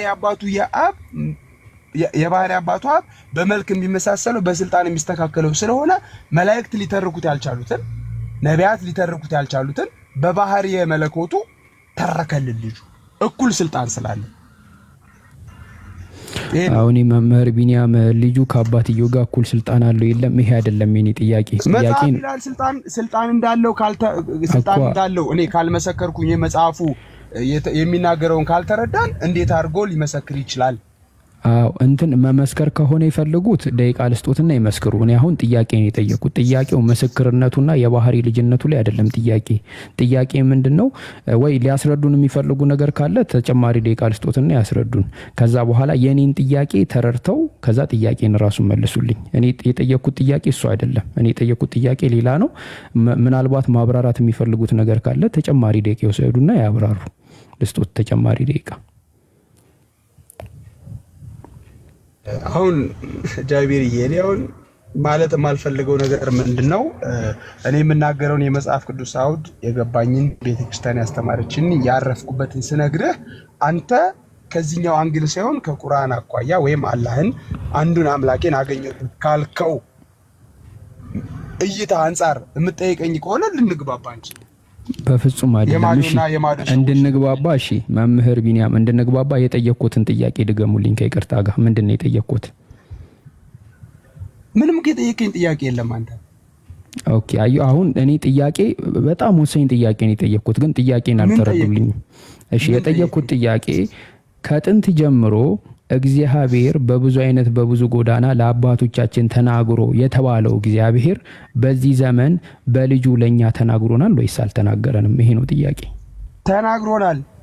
ቴንኪው። ከተናገረን ለዚህ ለልጁ አባት የተባለው እግዚአብሔር አብ ነው ወይስ አይደለም? አብ ነው። ቴንኪው። ስለዚህ ከጥንት ጀምሮ ሲናገር የነበረው እግዚአብሔር የተባለው የወልድ አባት ነው ወይስ አይደለም? የወልድ አባት የሚናገረው ግን በወልድ ቃልነት ነበር። ኦኬ ስለዚህ ማለት ነው ይሄ እግዚአብሔር የተባለው አካል በወልድ ቃልነት ይናገር እሱ ሌላ ነገር ነው ግን እግዚአብሔር የተባለው አብ ነው ወይስ አይደለም? ኖ ጃቢ አትሽሽ ኖ ተቀበል ብያለሁ አስገድድም ችግር የለውም እሺ ችግር የለውም ይናገር የነበረው አብ በልጁ ቃልነት ዓለምን ፈጠረ እንዳለ ሁሉ በልጁ ቃልነት ይናገር ነበር። ኦኬ እሺ ስለዚህ እዚህ ጋር ከጥንት ጀምሮ ሲናገር የነበረው እግዚአብሔር አብ በልብነት ወልድ በቃልነት መንፈስ ቅዱስ በእስትንፋስነት ይናገሩ ነበር። ይሄ ነው መልሱ። ስለዚህ ትሪኒቲ ከከተትከኝ ነው እንጂ ወደ ትሪኒቲ ከከተትከኝ የምትለው ነገር ለመመለስ ችግር የለውም። ስለዚህ ማለት ነው እግዚአብሔር በአብ በልብነት ወልድ በቃልነት መንፈስ ቅዱስ በእስትንፋስነት የወልድ አባት ናቸው። ማስረጃ አስተይ አልኩኝ። አይ በመጽሐፍ አለ እኮ ይሄ ከጥንት ጀምሮ በአብ ልብነት በወልድ ቃልነት በመንፈስ ቅዱስ እስትንፋስነት ሲናገረው የነበረው እግዚአብሔር ሥላሴ ልጄ ብሎ ጠራው ወልድን። ይሄው ከታች ቆይ ዓለምን በቃሉ ፈጠረ ካለ መጽሐፍ ቅዱስ ዓለምን በቃሉ ፈጠረ ካለ ለማረጋት አትችልም። አይ እሱ ዳዊት መዝሙር 32 ላይ እሱ አይደለም መልስ ልስጣ ማስረጃ እኮ ነው። እሺ በቃ ይመልሱና ወደ ሌላ እንቀጥላለን። እሺ ቀጥሉ እኮ መዝሙር 32 ላይ አንዴ ጠብቀኝ። መዝሙር 32 ላይ ሳይሉ ለእግዚአብሔር መላ ምድረ ወበቃለ እግዚአብሔር ጸና ሰማያት ይላል። በእግዚአብሔር ቃል ሰማዮች ጸኑ ይላል። የእግዚአብሔር ቸርነት ምድርን መላች። ወበቃለ እግዚአብሔር ጸና ሰማያት በእግዚአብሔር ቃል ሰማያት ጸኑ ይላል። ሌላ እግዚአብሔር የሆነ ቃል ተጠቅሞ አይደለም። በአብ ልብነት በወልድ ቃልነት በመንፈስ ቅዱስ እስትንፋስነት ህልውና ሕያው ሆነው የሚኖሩ ሥላሴ የግብር ሶስትነት አለ፣ የስም ሶስትነት አለ፣ የስም የግብር የአካል ሶስትነት አለ። ይሄ እንዳልኩ ወደ ትሪኒቲ ስለሚከተኝ እዚህ ውስጥ አሁን አትክተተኝ። እየተጠያየቅን ያለ ነው ክርስትና የነቢያትና የሐዋርያት ሃይማኖት ነው ወይ? አዎ በነቢያት አድሮ እግዚአብሔር ጌትነቱን አምላክነቱን ገልጧል። እንደሚወርድ እንደሚወለድ እነ ኢሳይያስ ላይ አድሮ ተናግሯል። ሕፃን እንደተወለደልን ወንድ ልጅም እንደተሰጠን ያለቅነት ስልጣን በጫንቃው ላይ እንደሆነ ስሙም ድንቅ መካር ኃያል አምላክ የዘላለም አባት የሰላም አለቃ እንደሚሆን በነቢያት አድሮ የተናገረው ቃል ተፈጽሟል። መጽሐፍ እሺ መምህር ቢኒያም ያው መልስ ነው ብለው የሰጡትን መልስ ተቀብለናል። ያው ትዝብቱለት አዳሚ ነው ምንቶ።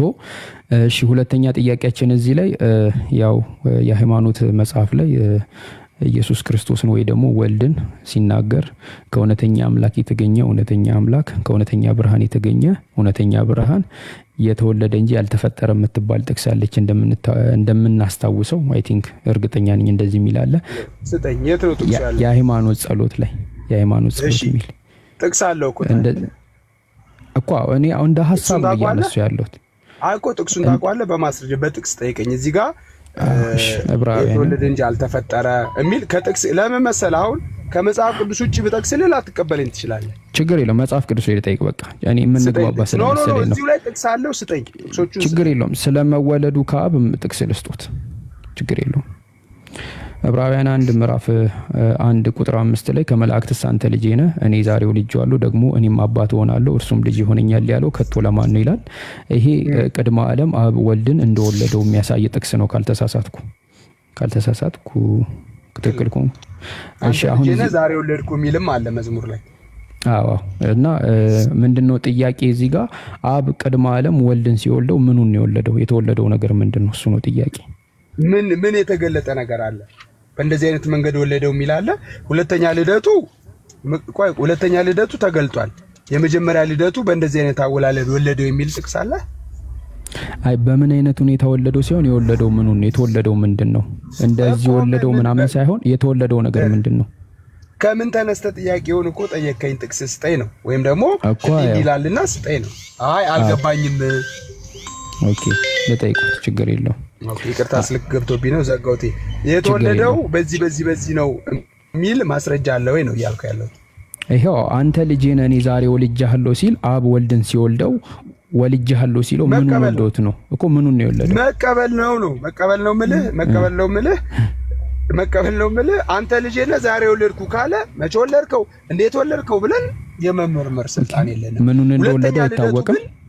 ቆይ አላልኩም ወለድኩ እያለው ምንድነው ማን እንደወለደው አይታወቅም አይደል? ማን ነው አይደል? ማን ነው የወለደው አይደለም። መምህር ቢኒያም ማን ነው የወለደው አላልኩም። ምኑን ነው የወለደው? የተወለደው ምኑ ነው? አብ ወልድን ምኑን ነው የወለደው? ምን አለ እዚህ ጋር? ምን ነው ወለድኩ አለ። ወልጄሃለሁ ነው ያለው። ምን ነው ወለድኩ ይላል። ወልጄሃለሁ ታዲያ ምን ነው ወለድኩ የሚል ከሌለ አልተጻፈ ለምን አንበት ትጠይቀኛለህ? ኦኬ እሺ። ስለዚህ በቃ ዛሬ ወለድኩ አለው። ምንን ማቄን ጨርቄን እንትኔን አላለም። በቃ አንተ ልጄ ነህ። ቆይ አንተ ልጄ ነህ ዛሬ ወለድኩ። ቆይ እኔ አባት ሆነዋለሁ እርሱም ልጅ ሆነኛል አለ። በቃ ከመላእክት አንተ ልጄ ነህ ዛሬ ወልጃለሁ የሚል የለም አለ። ገብቷል? የለም አለ። በነገራችን ላይ መዝሙር 2:7 ላይ ነው እግዚአብሔር አለኝ አንተ ልጄ ነህ ዛሬ ወልጃለሁ። በትንቢት በመንፈስ ቅዱስ መነጽርነት የተነገረውን ቃል ነው ዳዊት ቁጭ አደረገልን። እግዚአብሔር አለኝ ምን አለኝ? አንተ ልጄ ነህ ዛሬ ወለድኩ። መቼ ነው ያ ዛሬ? ዛሬም ልጁ ነው ወልድ። የማን ልጅ ነው? የአብ ልጅ። ዛሬም አባቱ ነው ማን? አብ። የማን አባት? የወልድ አባት። በቃ ዛሬ የሚለው ቃል ዘመን እስካልተሰፈረለት ቀን እስካልተቆጠረለት ድረስ ከጥንት ጀምሮ እግዚአብሔር ወልድ የእግዚአብሔር አብ የባህሪ ልጅ ነው ብለን ለመመስከር እንገደዳለን ማለት ነው። በተረፈ መዝሙር 2:7 ላይ ነው ጥቅስ ለምትፈልጉ ሰዎች የዳዊት መዝሙር 2:7 ላይ ነው። ይሄ ትንቢት ቃል ለኢየሱስ ክርስቶስ የእግዚአብሔር ልጅ ስለመሆኑ የተገለጠ ነው ብለን እናምናለን። አንተ ልጄ ነህ ዛሬ ወልጄሃለሁ ማለቱ ቅድመ ዓለም ሳይፈጠር ከአብ ስለተወለደው ልደት የተነገረ ነው ብለን እኛ እናምናለን። ቃል በኋለኛው ዘመን ሰው እንደመሆኑ መጠን ተገልጦ ደግሞ ሁለተኛ ልደቱን አይተናል። ዛሬ የሚለው ቃል አሁንም ያገለግላል ብለን እናምናለን። አብ ምን አለ?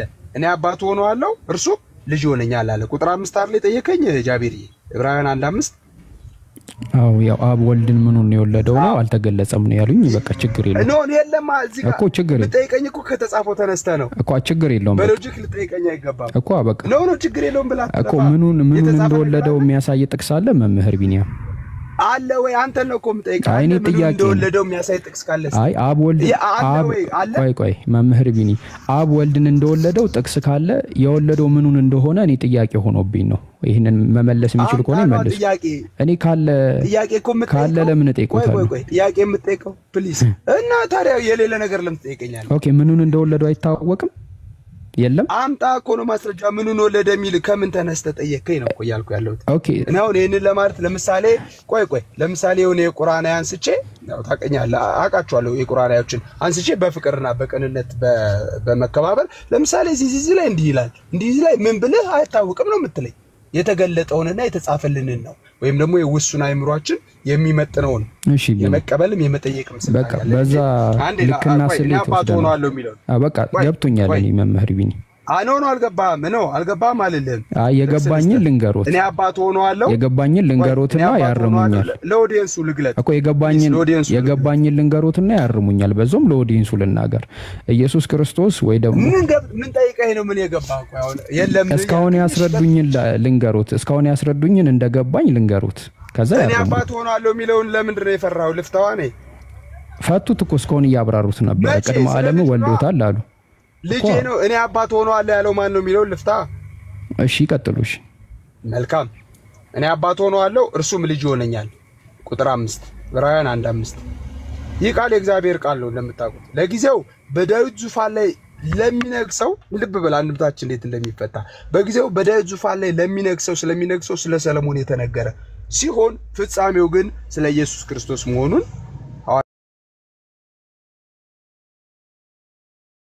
መሆኑን ሐዋርያው ቅዱስ ጳውሎስ ገፋንድ ላይ ራሱ ቅዱስ ገብርኤል ካንቺ የሚወለደው እርሱ ቅዱስ ነው የዳዊት ያባቱን ዙፋን ይወርሳል መንግስቱም አያልቅም መንግስቱ ለዘላለም ነው አለ የዳዊት ልጅ ሰለሞን የዘላለም መንግስት አላገኘም አረፍተ ዘመን ገጥቶት ሞቷል ካንቺ የሚወለደው ግን መንግስቱ ለምንድነው አለው ለዘላለም ነው ብሎ ኢየሱስ ክርስቶስ ልጅነትና ንግስና የዘላለም እንደሆነ ይናገራል ስለዚህ ቅዱስ ዮሐንስ አፈወርቅ የፈታው ፍቻ አለ ብዙ እንዳልኳችሁ ብዙ ነገር መናገር ይችላልው ስለ ኢየሱስ ክርስቶስ የተነገሩ መሆናቸውን ግን ቅዱስ ጳውሎስ ዕብራውያን 1:5 ላይ ጠቅሷል ከመላእክት አንተ ልጄ ነህ እኔ ዛሬው ልጅ አለው ደግሞ ምን ያባቱ ሆነዋል እርሱም ልጅ ሆነኛል የተባለው ቃል እንደተፈጸመ ይነገራል ከቶ ለማን ተብሏል ነው ለኢየሱስ እንጂ ከቶ ለማን ተብሏል ለማንም አልተባለም መላእክት ረቂቃና ቅዱሳን እንደሆኑ እናውቃለን ከወደቁት ውጭ ያሉ ቅዱሳን መላእክት ግን እነዚህ ራሱ በኩር ወደ ዓለም በገባ ጊዜ የሚሰግዱለት ነው በነገራችን ላይ ደግሞም በኩሩን ወደ ዓለም ሲያገባ ቁጥር 6 ጃቢርዬ ቁጥር 6 ደግሞም በኩሩን ወደ ዓለም ሲያገባ ይስገዱለት ይላል ለማ ለልጁ መላእክት ራሱ የሚሰግዱለት ነው ማለት ነው የእግዚአብሔር መላእክት ሁሉ ለእርሱ ይስገዱ ይላል መላእክት ሁሉ ሰግደውለታል በነገራችን ላይ መዝሙር 97:7 ላይ መዝሙር 97:7 ላይ መላእክት ሁሉ እንደሚሰግዱለት ይናገራል ስለዚህ ቅዱስ ጳውሎስም ኢየሱስ ክርስቶስ መልአክ እንዳልሆነ የመላእክት አምላክ እንደሆነ መላእክት የሚሰግዱለት እንደሆነ ተናግሯል ኢየሱስ ክርስቶስ እንደ መልአክ አይደለም በፍጹም የመላእክት ፈጣሪ ነው ሰግደውለታል የሚሉ ብዙ ሰዎችን መመልከት እንችላለን ጃቢር የጭቅጭቅ ላረገው ስለማልፈልግ በጣም ስለደከመኝ ከሆነ እንት ላይ ስለመጣሁኝ እንዳልከው ሌላ ጊዜ ቀጠሮ መያዝ እንችላለን በውስጥ እናውራ አንድ የመጨረሻ ጥያቄ ቢቀበሉኝ ደስ ይለኛል ያው ያወሩት ነገር አንተ ብቻ ነገር የምትጠይቀው ነው ያልጠይቅም ከአዲስ አበባ ልጠይቅ ይጠይቃሉ አንድ ጥያቄ እንጠይቅና ከዛ አንድ ጥያቄ ጠይቀውን ለሌላ ቀን በሰፊው ርዕስ መርጠን መወያየት እንችላለን ችግር የለውም አንድ ጥያቄ እንጠይቆትና ለሱም ያው ድካም ላይ ከሆኑ የማይመቾት ከሆነ እሱም ጥንቅር ማለት ይችላል እርሶ ይበልጡብናል እሺ እሺ አሁን ጥያቄ ምንድነው ለኢየሱስ ክርስቶስ ማርያም የባህሪ እናቱ ናት ወይ የሚል ጥያቄ ነኛለኝ መምህር ቢኒያም ወይም የቤተክርስቲያን መጽሐፍ ጥቅስ ስጠኝ እኔ ጥያቄ ነው የጠየቅኩት ማርያም የመጣኮ ከየት የራስ ጭንቅላት የፈለሰፈው ከሆነ ፐርሰናል የሆነ ነገር ነው እኮ አይመለስም ማለት ነው ማርያም የኢየሱስ ክርስቶስ የባህሪ እናቱ ናት ብዬ ጥያቄ ቢፈጠርብኝ አይመለስም ጃቢር 785 ሰው ሞኝ አይደለም እሺ 785 ሰው ያገናዝባል እኔ ኦዲየንስ በጣም ነው ማከብረው ባይዘው በጣም ነው ማከብረው 784 ሰው የሚሳደበው ይሳደብ ችግር የለም ሶኪ ኮሜንት ማየት ስለማልፈልግ በተረፈ ግን አእምሮ ያለው ሰው ግን ከምን እኔ አሁን ጥያቄ እስጠይቀው ከቁርአን ተነስቼ ግን ርዕሳችን ስለሚያስለቅቅ ነው ያልጠይቀም ስለዚህ ችግር የለውም እሺ ጥቅስ አይደለም ጥቅስና ወይ ከሐዲሳት እዚህ ላይ እንዲ ይላል አልገባኝም አስረዳይ ነው ማለት ማርያም የባህሪ ከየት አገኘው ከምን ቃል መነሻነት ልመልስልህ ኦኬ ምንድነው መጽሐፍ ቅዱስ ማርያም ኢየሱስ ክርስቶስን እንደወለደችውና ማርያም እናቱ እንደሆነች ይነገረናል አይደለ በነገራችን ላይ በዚህ አጋጣሚ ኮሜንት ላይ የምትስቁ የምታላግጡ ሰዎች የናንተ መምህር ገብቶ እንደዚህ ቢደረግበት ርር ስለምትሉ በእናንተ እንዲደረግ ማፈልጉትን ነገር እናንተ ሌላ ሰው ላይ አታድርጉ ሞዴሬተሮች ደግሞ ሙስሊም ይሁን ክርስቲያን የሚስቅ ኢሞጂ የሚለቅ ትርፍ ነገር የሚጽፍ ሰው ሚውት ታደርጋላችሁ አለባሌ ጋጥ ወጥ ነገር የሚጽፍ ሰው ካለ ደግሞ ብሎክ እያደረጋችሁ ከቤቱ ታስወጣላችሁ ቦታው ስላልሆነ ማለት ነው ስነ ስርዓት ይኑራችሁ ይሄ ሰውን የምታስተናግዱበት መንገድ አይደለም ስነ ስርዓት አይደለም ሞዴሬተር ስላላችሁ ያያችሁ ተከታተሉ እሺ መምህር ቢኒያም መጽሐፍ ቅዱስን ታሳቢና ዋቢ በማድረግ ማርያም የኢየሱስ ክርስቶስ እናት መሆኗ ይታወቃል ትክክል ነኝ ከዚህ ነገር በመነሳት ማርያም የኢየሱስ ክርስቶስ የባህሪ እናቱ ናት ወይ ብዬ ጥያቄ ፈጠረብኝ። ይሄንን ከቻሉ ይመልሱልኝ። ጃቢር ላይ ከቻሉ ካልቻሉ ላልችል እችላለሁ። ሙሉ አይደለሁም። ያው ስላልከኝ መምህር ምናምን ብለህ ስላከበርከኝ ቴንኪው ክብር ያድልልኝ እንጂ ይሄን ያህል ፊት አይደለሁም። የሚጎድለኝ ነገር ካለ አባቶቼን እንጠይቃለሁ። ግን ማርያም የባህሪ እናቱ ነች የሚል የቤተ ክርስቲያን አስተምሮ ሳታገኝ በጭንቅላት እንዴት ፈጠረብህ ነው እያልኩ ያለው። አው የባህሪ እናት ማለት ያው ሰውን ነው የሚወልደው። ማርያምም ደግሞ ያው ወንድ ልጅ ነው የወለደችው። ከዛ ነገር አንፃር እንደ ጥያቄ መጽሐፉ ላይ ካንቺ የሚወለደው ቅዱስ ነው። የሚወለደው እንደ ሰው ሳይሆን በመንፈስ ቅዱስ ግብር ነው ከተባለ በእግዚአብሔር ኃይልና በእግዚአብሔር ፈቃድ ነው የሚወለደው። ስለዚህ ያ የሚወለደው ከሷ አምላክ ወሰብ ነው እኮ የባህሪ ልጇ ነው። ይሄ ነው ጥያቄ። ማርያም ኢየሱስ የባህሪ ልጇ አይ እኔ ጥያቄ ነው። አይ ጥያቄ ከሆነ ነው በሉኝ፣ ካልሆነ እኔ ጥያቄ ፈጠረብኝ፣ ጭንቅላቴ ላይ ፈጠረብኝ። አሁንም አላነጻጽርም ጃቢር። ቆይ ጥያቄ ግዴታ አናስቼ ፕሊዝ ችግር የለውም መምህር ያስቼ ለምሳሌ ይጠይቁ በቃ ይጠይቁ በቃ ለምን መሰለም አልጠይቀው። አንተ አሁን ጠይቃ አልተመለሰልኝም። መምህር እኮ አይመልሱም። ለዘመናት ክርስቲያኖች ጥያቄ ነው። እኔ እንደዚህ አይነት ሐሳብ የለኝም ነው ወይ? አይ እኔ እንደዚህ አይነት ሐሳብ የለኝም። የባህሪ እናቱ ነች የሚል አስተምሮ አይተህ ነው ወይስ የግል ጥያቄ ነው የጠየቀው? የግል ጥያቄ ነው ያለኝ። ማርያም የኢየሱስ ክርስቶስ የባህሪ እናቱ ናት። የግል ከየትም አላመጣሁም። ጥያቄ ፈጥሮ አምጣ። የባህሪ እናቱ ነች የሚል ከየት አመጣ? የግል ጥያቄ ነው። የግል ጥያቄ ያለ መሰረት የባህሪ እናቱ የግል ጥያቄ መጠየቅ አይቻልም። አምጣ መሰረት አይቻልም። የግል ጥያቄ ዘው ግል ላይ ኦኬ። ስለዚህ ግን ኤቪደንስ አዘጋጅተህ ጥያቄ መጠየቅ፣ ኤቪደንስ አዘጋጅተህ መልስ መመለስ ይሄ የዲቤት ፎርማት ህግ። እሺ መምህር፣ ይሄ የመጣው በቃ ተግባባን፣ ችግር የለም። የሚያወያየናል ነው አለ መግባባት ሲሆን የለም ከራስ ጥያቄ ነው የጠየቀው እኮ በቃ አሁን በእርሱ አካሄድ መሰረት ከራስ ጥያቄ መጠየቅ አይቻልም። በቃ እርሱ ጥያቄዎትን ይጠይቁ፣ ጥያቄ እንቀበሉት። በማስረጃ ነው ልጠይቀን የሚገባው ነው እያልኩ ያለሁት እኮ። እዚህ ላይ እንዲህ ይላል፣ ምን እናድርግ? እዚህ ላይ እንዲህ ይላል የባህሪው እናት እኮ ተቀበልነው። መምህር ተቀበልኩት። ከግል ከራስ ጥያቄ አምጥቶ መጠየቅ አይቻልም። እሺ ችግር የለውም። በቃ ሌላ ቀን ወይ በመረጃ እንጠይቃለን። ጥያቄዎትን ያቀርቡ።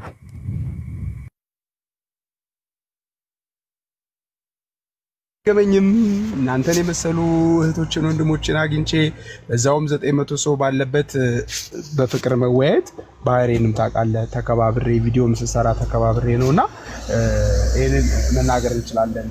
ክርስቶስ ኢየሱስ ሮሜ 9:5 ላይ ኢየሱስ ክርስቶስ ከአባቶቻችን በስጋ መጣ፣ እሱም ከሁሉ በላይ ከብሮ የሚኖር የዘላለም አምላክ ነው የሚለው የመጽሐፍ ቅዱስ እውነት አለ። ከዚህ ውጪ ማርያም ወይም ደግሞ ኢየሱስ ክርስቶስ ወይም ማርያም ልጇ የባህሪ ልጇ ነው የሚል የመጽሐፍ ቅዱስ ክፍል የለም። ጃቢር እሺ፣ እኔ የሆነ ፍንጭ እንድትሰጠኝ ነው። የእግዚአብሔር አብ የባህሪ ልጅ ነው የሚሉ ስለዚህ የማርያም የባህሪያ ልጇ አይደለም ማለት ነው።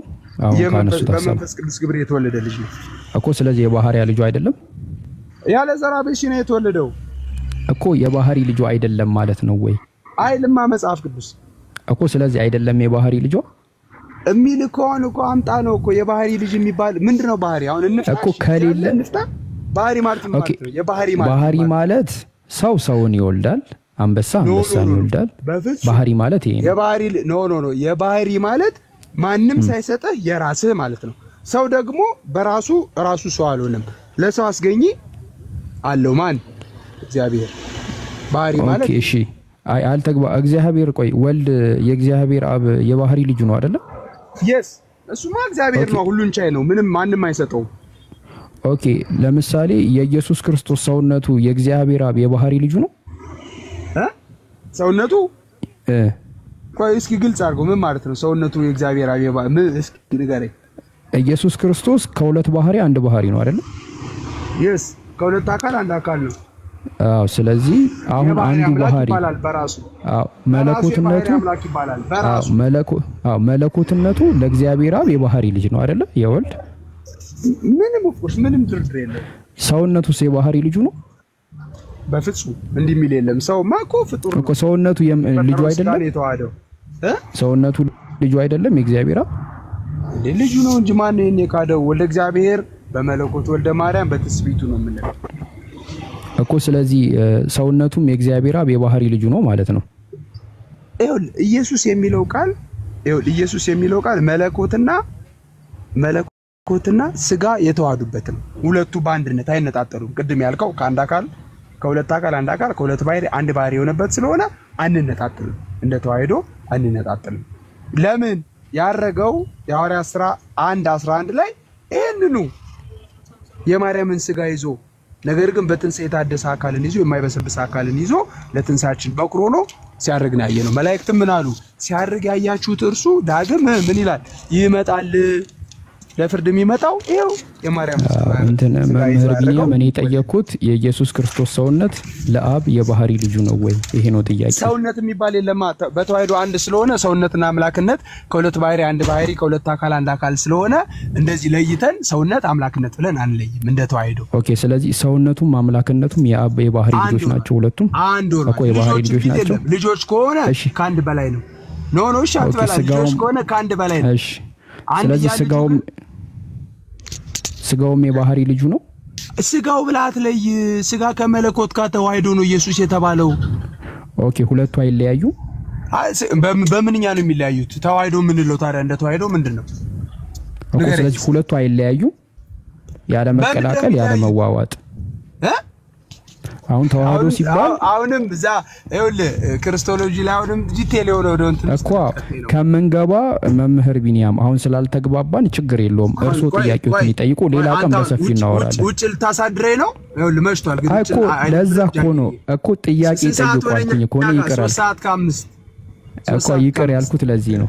መምህር ቢኒያምዬ እውነት በጣም አከብሮታለሁ።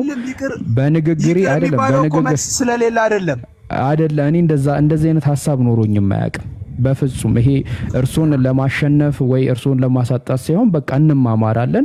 ሰው ደግሞ ጭንቅላቱ ሙሉ አይደለም። የሰው ልጅ ጭንቅላት ስሉት ነው። ማናቃቸው ብዙ ነገሮች አሉ፣ ምናቃቸውም አሉ። ምናቃቸው ነገሮች ላይ እናወራለን። እርሶ መልስ ይሆናል ብለው የሰጡትን ነገር አለ፣ እኛ ደግሞ አሜን ብለን ተቀበለናል። ስለዚህ መምሸት ስለሌለበት እርሶ መንገድ ላይ ስላሉ ጥያቄዎትን ይጠይቁና በቀጣይ ዛሬ ያለን ውይይት ለቀጣይ ውይይታችን ጥሩ መንደርደሪያ ስለሚሆን አንድ ጥያቄ ከእርሶ እንቀበልና በቃ ወደ ቀጣዩ ነገር እንሄዳለን። በቀጣይ በሰፊው እርሶን መንገድ ላይ ባሉኑበት መንገድ በስነ ስርዓት ተዘጋጅተው ርዕስ መርጠን መወያየት እንችላለን ኢንሻአላህ። እኔ እንደዚህ ነው እንጂ እርሶ አልመለሱ ምናም ብዬ እንትን ለማለት ለማሳጣት አይደለም። እንደዚህ አይነት ሐሳብም የለኝም። በትህትና በገቦት መልኩ ሊያስረዱኝ ስለሞከሩ በጣም አመሰግናለሁ። ጥያቄ ስለምና ላይ ካሉት አንድ ጥያቄ ጠይቁንና መልስ ሰጥተን ወደ ቀጣዩ ፕሮግራም እንሄዳለን። እንደዛ ቢሆን ይሻላል። እርሶንም እንዳናደክሙት። ድካም የለም። ሌላ ቀን ይሁን። ለምን መሰለ ሌላ ቀን ይሁን ምልህ ቁርአንን እኔ በመጽሐፍ ቅዱስ ሚዛንና በመጽሐፍ ቅዱስ አይን አይቼ የምጠይቅ ከሆነ ልክ እኔ ስመልስልህ አንተ እንዳልከኝ እኔም አንተ ስትመልስልኝ አንተ እንዳልከኝ ነው የምልህ። ለዚህ ነው ሰፊ ጊዜ ዲቤት ይጠይቃል። ብዙ መጽሐፍቶችን ሪፈር ማድረግ አለብኝ። ወደ ሙፈሲሮች ገብቼ ይሄ ቁርአንያ መቼ ተወረደ ከነ ሰበበ ነዙሉ ለምን ሊወረድ ቻለ ብዬ እኔ ዲቴል ነው መግባት የምፈልገው። ይሄ ልክፍ ምናምን አላረግም። ገብቷል? እሺ መምህር ቢኒያን በጣም ምን አየህ መሰለ? እሺ ምናልባት ቪዲዮ ሊሆን ይችላል። በቃ አጭር ጥያቄ። መካ በዓልን ሲያከብሩ ይሄ ቅርጿ ላይ ከርቧ ላይ ሄደው ሙስሊም ወገኖቻችን እዛ ጋር እንግዲህ በእኛ በረከት አይደል የሚባለው እዛ ጋር የሚቀበሉት የሆነ በረከት ሊኖር ይችላል። ወደዛ ሲሄዱ የሆነ የተጠቀለለ ጨርቅ አየሁኝ።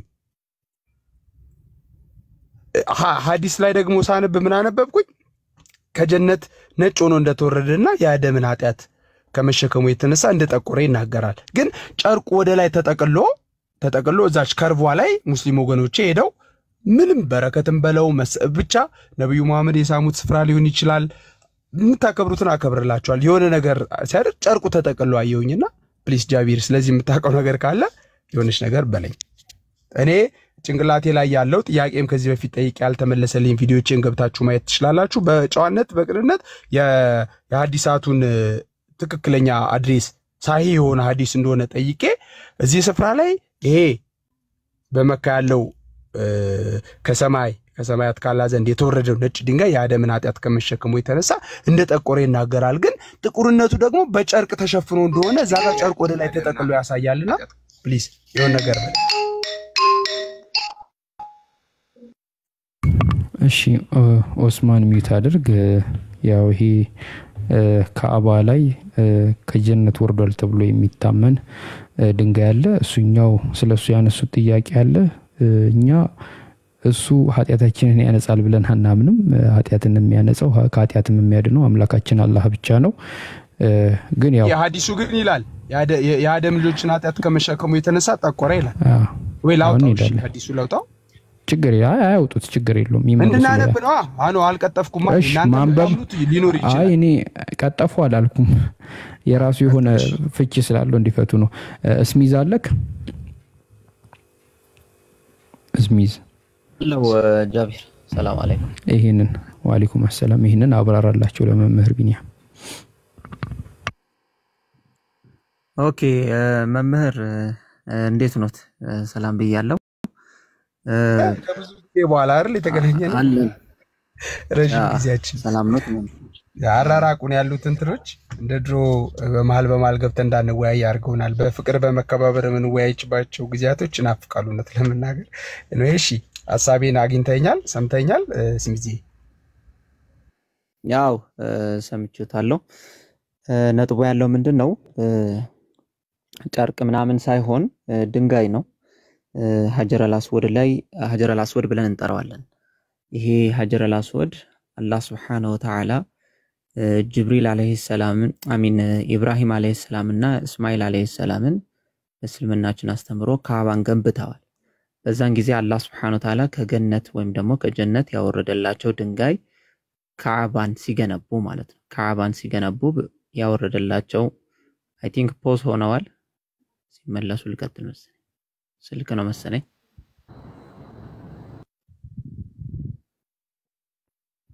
አይደል ጃቢር?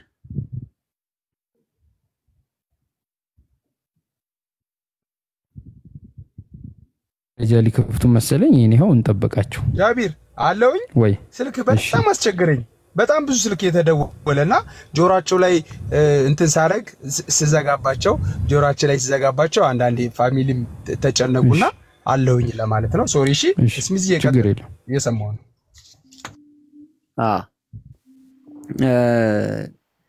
እና ይሄ ሀጀረል አስወድ ካዕባ ላይ የሚገኘው ሀጀረል አስወድ የወረደው ከገነት ነው። አላህ Subhanahu Wa Ta'ala ለኢብራሂም እና እስማኤል አለይሂ ሰላም ካዕባን በሚገነቡት ጊዜ የወረደ ነው። በዛ ጊዜ ማለት ነው። በሚወርድበት ጊዜ ከገነት በሚወርድበት ጊዜ ግን ልክ እንደ በረዶ የነጣ ነጭ ነበረ። ከጊዜ በኋላ ግን ሰዎች በሚሰሩት ስራ ሰዎች አላህን በሚያምጹበትና አላህን መጥፎ ተግባራታቸው አማካኝነት ልክ ሲምቦሊካሊ ማለት ነው ወይም ደግሞ ያ ራሱ ወይም ደግሞ ያ ድንጋይ ነጭ የነበረው ድንጋይ ጥቁር ሆኗል። ያ ማለት ግን ምንድነው? የአደም ዝርያዎች በአጠቃላይ ኃጢያታቸውን ተሸክሞ ተቀምጧል የሚል ሐሳብ አይደለም ያለው። ምናልባት ሐዲሱን ከፈለጉ ከፍተን ማንበብ እንችላለን ቃል በቃል። ግን የሚለው ምንድነው? ሐዲሱ ላይ ያ ሀጀረል አስወድ የጠቆረበት ምክንያት ሰዎች ወንጀልን በሚሰሩበት ምክንያት አላህን በሚያምጹበት ምክንያት ያ አላህን ያመጹበትና መጥፎ ስራቸው ማለት ነው መጥፎ ስራቸው ክፉ በመሆኑ ልክ መጥፎ ስራ ሀጀረል አስወድን ከገነት የወረደው ነጩን ድንጋይ እንኳን ጥቁር የማድረግ ጥቁር አደረገው። መጥፎ ስራው ማለት ነው የአደም ዝርያ መጥፎ ስራ ጥቁር አደረገው ለማለት ነው። ትንሽ ግልጽ ካልሆኑለት መጨመር ይችላልው ማብራሪያ ብዬ እንትኑን እኮ አዲሳቱን እኮ በደንብ ከነ ተፍሲራቱ ምናምን እንትን ብዬ የምትለውን ነገር ተቀብዬ አሁን ምን አይቼ መሰለ ኤዱ ያለሽ እንዴ ወይ ልላክልሽ በቴሌግራም በውስጥ ቪዲዮን አንድ ስልክ ነው ያለኝ አንዱ ስልክ ጠፍቶብኝ አሁን ስልክ ነው እንዴት አድርጌ ልላክልሽ ምን አይቼ ነው መሰለ ስሚዝ ሶሪ ዞሮ የሚለቀቅ ቪዲዮ ብዙ ጊዜ አታምን ያ ነው ማለት ላይሆን ይችላል አሁን ለምሳሌ ስለ ኢየሱስ ክርስቶስ ፊልም ተሰርቷል ምናምን ያ ራሱ ነው ማለት አይደለም ከሉቃስ ወንጌል ላይ ወስደው ከነ ሜል ጊብሰን ጀምሮ የሆኑ አክተሮች የሰሯቸው ለራሳቸው ገንዘብ ግብአት ለዩቲዩብ ሽቀላቸው የሚውል የሰሩት ነገር አለ ያ ማለት ትክክለኛ ነው ማለት አይደለም እኔ ያየሁትን ቪዲዮ ትክክለኛ ላይሆን ይችላል የእስልምና እምነት ተከታይ አማኞች ያው ሃይባውን ዞሮ የራሳቸው የሚያገኙት ዋጋ ሊኖር ስለሚችል ሲዞሩ እዛሽ ከርቧ ላይ ግን ጥቁሩ ጨርቅ ጥቁር ነው ሙሉ ጥቁር ነው ነገር ግን የተጠቀለለ ወደ ላይ ተሸብሽቦ የተጠቀለለና ከርቧ ላይ የአንግሏ ከርቭ ላይ ደግሞ እዛ ጋር የሚሳለሙት ነገር እንዳለ ሳይ እንዴ እዚህ ሐዲስ ላይ እንዲ ይላል ድንጋዩ ነጭ ነው ጥቁር እንደሆነ ጨርቁ ደግሞ ወደ ላይ ጥቁሩ ጨርቅ ወደ ላይ ሲጠቀለል ደግሞ ከውስጥ ነጭ እንደሆነ ያሳያል የሚል ጥያቄ ስለፈጠረብኝ ነው እንጂ ሌላ አይደለም ፕሊዝ ካገኘኝ ማለት ነው ስሚዞ ችግር የለውም ለምን እዚሁ አልከፍቶለትም እንደዛ እናድርግ አይሻልም መምህር ነው የምትከፍትልኝ ሐዲሱን ነው ወይስ ሐዲሱንም ከፈለጉ ሐዲሱንም አቋለው ተቀብዩ ሐዲሱን ጥቁር የምትሉትን እንድንግባባ ጥቁር ያሉትን እንድንግባባ ካባ ማለት ከርቧ ላይ ያለችው ምንድነች ከርቧ ላይ ያለችው እንደ ሳህን ከርብ ወር እንደ ከንፈር የኛን ከንፈር የሚመስል ቅርጽ ያለው አለ አይደል ከርቡ ላይ አራቱ ማዕዘን ከርብ ላይ እሺ ደስ ይለኛል ትልቁ ላይ አድርገው ኦኬ ትልቁ ላይ ነሽ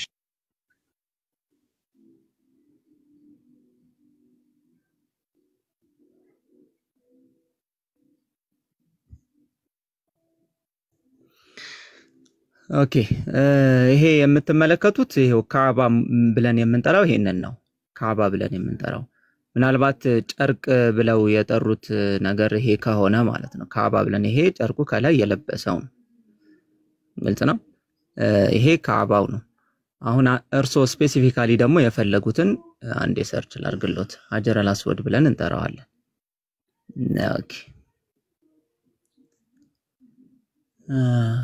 አንዴ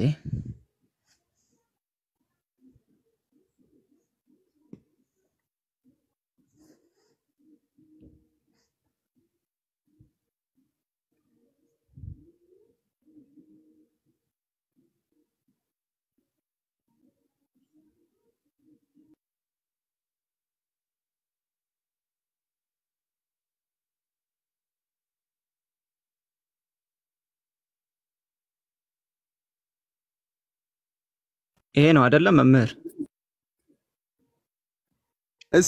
ሲሆንና ቪዲዮ ላይ ያየሁትኝ ልክ የዚህ ስፍራ ያለችበትን ወደ ላይ ጠቅልለዋት ጨርቅ ነገር እንደዚህ ወደ ላይ ተሸብሽቦ አየሁኝና እንዴ እኔ ያነበብኩት ሐዲስ እንዲ ነው የሚለው ካላከበርኩልህ እኮ አታከብርልኝም ገብቷል ለዚህ ነው የምልሽ ቀጥል ለማንኛውም እሺ ሀጀር አልአስወድ ብለን የምንጠራው እዚህ ላይ የሚገኙ የምትመለከቷቸው ቁርጥራጭ የሆኑ ድንጋዮች ናቸው አሁን ማለት ነው ይሄ የምታዩት መከለያው ነው ሀጀር አልአስወዱ የተቀመጠበት ነው ይሄ ከርቭ ይሄ አይደለም ሀጀር አልአስወድ ከርቭ ብለው የጠሩት ይሄኛው ከሆነ ይሄ አይደለም ሀጀር አልአስወድ ብለን የምንጠራው እዚህ ውስጥ ምናልባት የሚታዩት ከሆነ ቁርጥራጭ የሆኑ ድንጋዮች አሉ እነሱን ነው የምንለው ይሄ ሙሉ ካባው ነው ይሄኛው ደግሞ ከሐር የተሰራ ካባውን የሚሸፍነው ጨርቅ ነው ይሄኛው ሀጀር አልአስወድ ነው እዚህ ድረስ ከተግባባን ጥቁር የሆነው በጨርቅ ነው ስሚዝዬ ግልጽ አድርግልኝ የለበሰው ሙሉ ጥቁር ነው የለበሰው ውስጡ ግንብ ነው ግንብ ነጭ ነው ከለሩ ነጭ ያደምን አጣት ከመሸከም የተነሳ ጠቆረ ስላለ ያ ግንብማ ቃል እኮ ምን አይነት እሱን አይደለም ጠቆረ የተባለው እሱ አይደለም ለዛ ነው ያልኩት ጠቆረ የተባለው እሺ ላሳየት እሱ ነው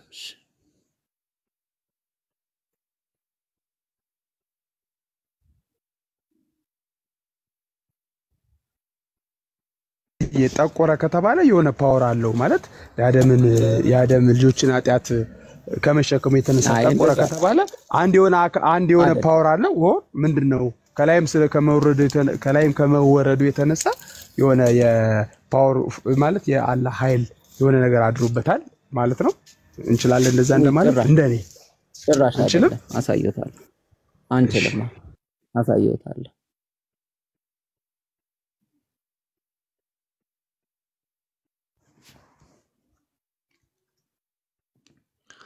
ይሄ ሙሉን ካዕባ የምታዩት ይሄ ነው። ሙሉን ካዕባ የምታዩት ይሄ ከላይ ያለው እንደነገርኩት ይሄ ከላይ ያለው ጨርቁ ነው ካዕባው የለበሰው። ይሄንን ብንከፍተው ለምሳሌ ይሄንን ካዕባው ማለት ነው ብናነሳው ብንከፍተው ግንብ ነው የምናገኘው። ስለ ነጭ ስለ ጥቁር የምናወራው ግን ነጩ ነው። ይሄ ነጭ ሆነ ጥቁር ሆነ እኮ ከጊዜ በኋላ ብለን እያወራን ያለ ነው። ስለዚህ በአጠቃላይ ስላለው ስለ ካዕባ አይደለም። ስለ ካዕባ አይደለም።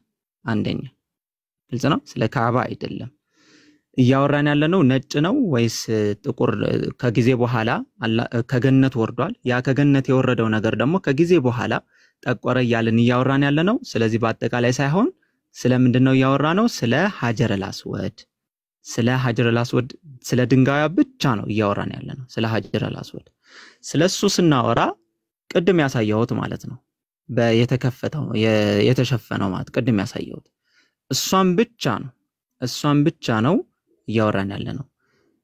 ስለሷ ስናወራ ደግሞ ነብያችን መሐመድ ሰለላሁ ዐለይሂ ወሰለም በጊዜ እሳቸው በነበሩበት ጊዜ ማለት ነው ከጀነት ይህን የወረደውትን ይስሙት ነበር። አላህ Subhanahu Wa Ta'ala ከገነት ያወረደውን ድንጋይ ማለት ነው። ግን ይስሙት ነበር ብሎ ማለት የተለየ ነገር አለው ወይ? ኃጢያትን ያስምራል ወይ? ኃጢያትን ይሸከማል ወይ? በደንብ አድምጡ። ኃጢያትን ያስምራል ወይ? ኃጢያትን ይሸከማል ወይ የሚል ነገር ካለ በፍጹም የለም። ይሄንን በምን እናረጋግጣለን? ታላቁ ሰሃባ ዑመር ረዲየላሁ ዐንሁ ሁለተኛው ኸሊፋ ማለት ነው ነብያችን መሐመድ ሰለላሁ ዐለይሂ ወሰለም ካለፉ በኋላ በሱ ዘመን ላይ ይሄንን ሀጀረል አስወድ አነሳና ምን አደረገ? ሳመው። ከዛ በኋላ ምን ብሎ ተናገረ? ራሱ ዑመር እኔ የአላህ መልእክተኛ ሲስሙህ ባላህ ኖሮ እኮ አልሰምህም፣ አትጠቅምምም አትጎዳም ድንጋይ ነህ አሉ። አትጠቅምምም አትጎዳም። ስለዚህ እንደማይጠቅምም እንደማይጎዳም ዑመር ረዲየላሁ ዐንሁ በግልጽ አማርኛ ማለት ነው። ለምንድነው ግን ያንን ፒልግራሜጅ በመፈጸምበት ጊዜ ፒልግራሜጅ ብሎ ማለት ሐጅ በመናደርግበት ጊዜ ግን እንሰማዋለን ማለት ነው። መሳማችን ያንን ሱና ወይም ደግሞ የአላህን Subhanahu Wa Ta'ala ትእዛዙን በማክበር የምናገኘውን ሪዋርድ ነው እንጂ ድንጋዩ ራሱ ድንጋዩ ግልጽ ነው። ራሱ ድንጋዩ ኃጢያትን አስምሮልን እኛ የምንሰራውን ስራ ደግሞ ተሸክሞልን አይደለም። ለዚህ ሌሎች ምሳሌዎች አሏችሁ ወይ ከተባለ በሚገባ ሌሎች ምሳሌዎች አሉ። ለምሳሌ ሰላት ወንጀልን ያስመራል ወይ ከተባለ ፈትክ ብታነጻጽርልኝ ደስ ይለኛል። እስሚዚ የቀርታ ሐዲሱን ከፍተህ ሐዲሱ የሚለውና ለኔ ስለተምታታብኝ ነው። እስኪ ጻፍልኝ እስኪ እንትን ላይ እኮ አንድ ስልክ ስላለኝ እንዴት አድርጌ ላውጣው? እናት አሁን 1100 ሰው አለ ደግሞ ጥሎ መውጣት ይመስለውና ማል ላይ ነው ያለው። በእናት ቪዲዮ ሙሉ አሰርችበታለሁ። ኤዱ አለሽ መምህር ቢኒያም ቆይ መምህር ቢኒያም እንትን በስነ ስርዓት ጥሩ ነገር አሁን ህዝቡንም ከማክበር አንፃር ህዝቡ ጥሩ ትምህርት ይዞ እንዲወጣ እርሶም በሚችሉት ጊዜ በቃ መረጃውን ይዞት መጥቶ መወያየት ይቻላል። ምንም ማለት አይደለም። እንዳጋጣሚ ነው የገቡት አልተዘጋጁ እኛም አልተዘጋጀንም። እዚህ ሳያውቀው ቀርቶ ነው አሁን ቦታውን ሳያውቀው ቀርቶ ነው። የመጽሐፍ ቅዱሳዊ ጥያቄ ብትጠይቀኝ ለምሳሌ አሁን ምንድነው ሐሳቡን ሐሳቡን ይንገሩንና እኛ ለማውጣት እንተባበሩት። ምንድነው ሐሳቡ የሚለው ሐዲሱ የሚለው የአደም ልጆች ኃጢያት ከመሸከሙ የተነሳ ጠቆረ ይላል። አልገባኝም ነው።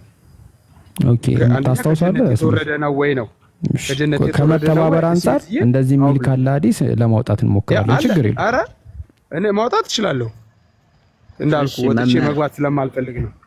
እሺ እኔ ከፍተዋለሁ። ግድ የለም እከፍተዋለሁ። ከመሸከም አንፃር ያሉትን ቃል በቃል ያነቡልኛል እርሶ። እኔ ከፍተዋለሁ መምህር ግድ የለም።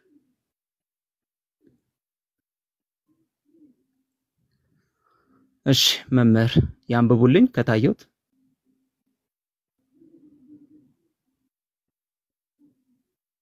አንብበውና ፍተው አንተ ያንተ መጽሐፍም ስለሆነ እኔ እንትኑን መጠቆም ነው። አይደለም መምህር ኢብኑ አባስ ላይ አይደለም። ኖ ኢብኑ አባስ ላይ አይደለም ያለው። በቃ ወይ ወጥቼ ነው። ኢብኑ አባስ ላይ አይደለም ያለው። ያ ኢብኑ አባስ ላይ አይደለም ያለው። ኢብኑ አባስ ናሬት ያደረገው ያስተላለፈው ነብዩ መሐመድ ራሳቸው ያሉትን ነው። ትርሚዚ ላይ የተዘገበውን ነው ያወጣው። ያው ልቀይረው በሌላ ዘገባ የመጣውን ላምጣው ቆይ ማናል ሰርሚዝ ምናምን ቆይ እስኪ በእናት እስኪ ሄዱ ግቢና እኔ ፔጅ ላይ ቢያንስ የሆነ የጠየቁት ጥያቄ ያለ ሐዲሱን ጽፌ እንትን ብዬ ጠቅሼ ማለት ነው እንግዲህ ሁለቱም ሶስትም ሳይባዎች ዘግቦት ሊሆን ይችላል እውነት ለመናገር ግን እኔ የጠየቁበት ያኛው አለ እንግዲህ አይጣረስም አንድ ነው አይደለ ያኛውም ይሄኛውም ሐዲስ እስሚዚ ችግር የለም አምጡትና እናያለን ችግር እሺ እስከዛ እሱም ማብራራት ትችላለህ ኦኬ ችግር የለውም ሄዱ ግቢና እኔ ጋር ግቢና የጠየቁት ጥያቄ አለ ለማን ለኡስታዝ ማን ነው በእናትሽ በቅንነት መልሱልኝ እንዲ ይላል አይ ቲንክ ጥምቀት ላይ ይመስለኛል በታቦት ላይ ለተጠየቀው ጥያቄ የኛን መልሼ ሙስሊም ወገኖቼ ነገር ደግሞ በቅንነት መልሱልኝ ብዬ ጥያቄ አቅርቤያለሁኝና እሺ መምህር የቆየ ቪዲዮ ነው ወይስ ወደታች ነው የቆየ ነው ወደታች ውረጂ ጥምቀት ላይ ተጠየቀ አሁን ጥምቀት ላይ ማለት ነው ወደ ኋላ 2 ወር 3 ወር ወደ ኋላ ውረጂ ወደታች እሺ ለማንኛውም እኔ የከፈትኩትን ሐዲስ ከዛ ላብራራው ላንብበው ቀጥል ያ ለግድ ነው ማስረጃ አለ እሺ the messenger of Allah said ነብያችን መሐመድ ሰለላሁ ዐለይሂ ወሰለም ምናሉ the black stone is descended from the paradise ይሄ black stone ሀጀር አልአስወድ ብለን የምንጠራው ድንጋይ ቅድም ያሳየውት ማለት ነው በተከልሎ ጫፉ ላይ ያሳየውት ሙሉን አይደለም ያልኩት ጫፉ ላይ መጀመሪያ ያሳየውት ካስታወሱ እሱ የወረደው ከገነት ነው አሉ and it was more white than milk ልክ ከወተት እንኳን በነጣ መልኩ ማለት ነው ነጭ ነበረ then it was blackened by the sin of the children of the Adam ከዛ በኋላ ምን ሆነ ጠቆረ by the sin of the children of Adam በአደም አለይሂ ሰላም በሱና በዝርዮቹ ማለት ነው በአደም ልጆች ወንጀሎች አማካኝነት ማለት ነው ጠቆረ አሉ ስለዚህ ቀደም እንዳብራራውሎት ይሄ ሐዲስ የሚያስረዳው ምንድነው የወንጀሎቹ ክፋት የሰው ልጆች የሚሰሩት ወንጀል ክፋት ከካዕባ እንኳን የመጣው ማለት ነው ከካዕባ እንኳን የመጣውን ምን አሚን ከፓራዳይስ እንኳን የመጣውን ድንጋይ ማለት ነው እስኪጦግር ድረስ ኢፌክት አሳድሮበታል እየተባለ ነው እንጂ ይሄ ብላክ የሆነው አሚን ስቶን ከጀነት የወረደው ድንጋይ ለኛ ብሎ ኃጢያታችንን ተሸክሞ የኛ ኃጢያት ደግሞ ወረደልን ማለት ልክ ምናልባት የክርስቲያኒቲ ኮንሰፕት ላይ እንዳለው ለኛ ኃጢያት ኢየሱስ ተሰቀለልን የሚል አስተምህሮ እንዳለ ማለት ነው ለምሳሌ በክርስትናው በተመሳሳይ መልኩ ማለት ነው ለኛ ኃጢያት ብሎ ይሄ ነገር ጠቁሮ የኛ ኃጢያት ተራገፈ የሚል ሐሳብ አይደለም ያለው ከፈለጋችሁ ደግሞ የሐዲሱ ማብራሪያ እነ ኢብኑ ሐጀር አስቀላኒ እነሱም እና ቁርጡቢ ማለት ነው የፈሰሩትን ማምጣት ደግሞ እንችላለን ምናልባት ግን ሌላ ሐዲሶችንም እሺ ያምጡ ምናልባት እዚሁ ልቀጥልና ከሳሚያል ተርሚዝ ጋር ብዙ ልዩነት የለው ብዙ እንትን የለው እሺ አንዴ ላሳዩት ቅድም ያልኩትን ላሳዩት እዚሁ ተመልከቱ ሁላችሁም 1000 ምናምን ሰዎች it was narrated ይሄ ሱናን አን-ኒሳኢ ላይ የተመዘገበው 2937 ላይ መያዝ ይችላሉ ከፈለጉ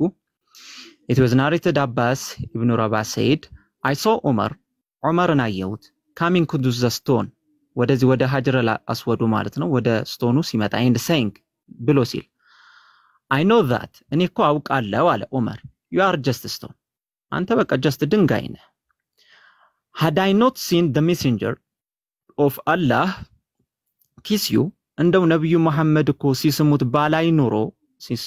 ባላይህ ኖሮ I would not have kissed you እኔ እኮ አልስምህም ነበር then he came close to it and kissed it መጣና ያንን ድንጋይ ሳመው ስለዚህ ምንም አይነት ጉዳትም ከድንጋዩ እኛ ድንጋዩንም አናመልክም የምናመልከው አንዱን አምላክ ነው ድንጋዩ ለኛ ኃጢያትን የሚያስምር አይደለም አላህ ያዘዘው ትእዛዝም መተግበር ነው ኃጢያትን የሚያስምረው ደግሞ አለው አላህ ያዘዘውን ተግባራቶችን በመፈጸም ኃጢያትን ያስምራል ለምሳሌ ሐጅ እንሄዳለን ሐጅ ከሄድን በኋላ ካዕባን ጣዋፍ እናረጋለን እንዞራለን ይሄ የአላህ ትእዛዝ ነው። ይሄንን የአላህን ትእዛዝ የታዘዘ ይሄንን የሚያደርግ ተግባር ግን አላህ ያዘዘውን ተግባር የሚያደርግ ግን ወንጀሉ ይማርለታል እንጂ ድንጋዩ ወንጀል አያስምርም፣ ኃጢአትን ለኛም አይሸከምም ማለት ነው። ግልጽ ነው መምህር?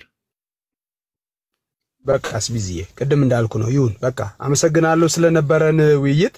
ያው ዮኒም ያቀኛል ጃቢርም ስሚዞም እንደዚሁ በጨዋነት የምንወያይ ከሆነ እንትኑን ለኦዲየንስ እንሰጣለን። 1200 ሰው ቁጭ ብሎ እውነቱ የቱ ነው የሚለውን አንገጠምዘን እውነት ይሄ ነው አንለው። ህሊና አለው፣ ሚዛን አለው፣ ሰው አይምሮ አለው። በደንብ አመዛዝኖ መርምሮ እውነቱ የቱ ነው የሚለው ላይ ይደርሳል። ስለነበረን ጊዜ በጣም ደስ ብሎኛል። ድንገትም ገብቼ ግን ደስ የሚል ጊዜ አሳልፌያለሁ። ውጭ ባመሽም ቤት ባልገባ ቢመሽብኝም ደስ የሚል ውይይት ስለነበረ ደስ ብሎኛል። በዚህ ሁሉ መካከል እንደ ክርስትና ሌላውን ሳልነቅፍ እውነተኛው አምላክ ኢየሱስ ነው ብዬ አምናለሁ። እዩ፣ መርምሩ፣ ተቀበሉት፣ የዘላለም ሕይወት እኔን ስታምኑ ታገኛላችሁ ብሏል የሚል ምስክርነቴን እየሰጠው ሰላም ያላችሁበት ሰዓት የምትውሉ ሰላም ዋሉ፣ የምታድሩ ሰላም እደሩልኝ። መልካም ምሽት ስሚዝዬ። በቃ ጃቢሬ እናወራለን በውስጥሽ ቀጠሮ ይዘን በደንብ እንወያያለን። አው ተመልሻለሁ። ስለመጡ እናመሰግናለን። ጥሩ ጊዜ ነበረን። እናመሰግናለን። ባሉበት አላህ ይጠብቁት ሁላችሁንም። ያው ፍቅር ነው ክርስቲያን መጽሐፍ እስከ ሁሉ ጋር በፍቅር ኑሩ ይላል። የሚያሸንፈው የአላህን እውነተኛ አምላክነት የሚያረጋግጠው አመጽ አይደለም፣ ፍቅር ቢያንስ ያን ሰው እንዲመረመር ያደርጋል። ኢየሱስ ክርስቶስን የዘላለም አምላክነት ለመመስከር እንትምናም ጓስ ስላልኩ አይደለም። በፍቅር መስበክ ከሆነ እስኪ ብለህ ጃቢር ትመረምራለህ፣ ትደርስበታለህ። ይሄንን ለማለት ወዳለው ሰላማችሁ ይዘን አልሰብካችሁ ችግር የለም። በቃ ሄዱዬ እንሄዳለን። ጃቢር ምን ቤተሰብ አይደል እንዴ ይሄዳል። ሞዴሬተር አንቺ ጋርም ስላለው የሱም አንቺ ጋር ስላለ ዮኒ ጋር ተዘጋጅቼበት እመጣለሁ። ግን በእውነት ደስ ብሎኛል። ሰላማችሁ ይብዛልኝ፣ በርቱልኝ። ሰላም እናመሰግናለን። እኛም እንደማጠቃለያ እዚሁ ላይ የምንናገረው ደግሞ ምንድነው እኛ ወንጀላችንን የሚያስምረን የሚምርልን እንዲሁም ደግሞ መልካም ስራም የሚመነዳን አንዱ አላህ Subhanahu Wa Ta'ala ብቻ ነው። እኛ ካዕባን አንገዛም፣ ለካዕባም አንሰግድም፣ ለማንንም አንሰግድም፣ ለጻድቃንም አንሰግድም፣ ለነብያቶችም አንሰግድም። የምንሰግደው ለአንዱ ለአላህ Subhanahu Wa Ta'ala ብቻ ነው። አንዱ አላህን ስናመልክ አንዱ አላህን Subhanahu Wa Ta'ala ብቻ ስናመልክ ነው ወንጀላችንም የሚማረው የገነት መግቢያ መንገዳችንም የምናገኘው አንዱ አላህን ብቻ በማምለክ ነው። ሐጀረል አስወድም ወንጀላችንን አያስምርልንም፣ አይሸከመልንም። ካዕባንን ማናመልክም ካዕባም ደግሞ ጀነት አያስገባንም። ይሄ ጀስት ስቶን ድንጋይ ነው። ድንጋይ ደግሞ አይጠቅምምም አይጎዳምም። አላህ ጥቀም አላህ ጉዳ እስካላለው ማለት ነው። ስለዚህ በአጠቃላይ የኛ መልእክት ደግሞ ምንድነው? አንዱን አላህ ብቻ አንዱን አምላክ ብቻ አምልኩ። ከአንዱ አምላክ ውጪ ማለት ነው ገነትን የምታገኙበት መንገድ የለም። ኢሳ አለይሂ ሰላም ወይም ደግሞ ነብዩ ኢሳ ወይም ኢየሱስ የአላህ ባሪያና መልእክተኛ ናቸው። የአላህ ባሪያና መልእክተኛ የሆኑትን ደግሞ አታምልኩ በማለት እኛም ጥሪያችንን እናቀርብላችኋለን። ጃቢሮ ቀጥል። እሺ አሪፍ ጊዜ ነበረን።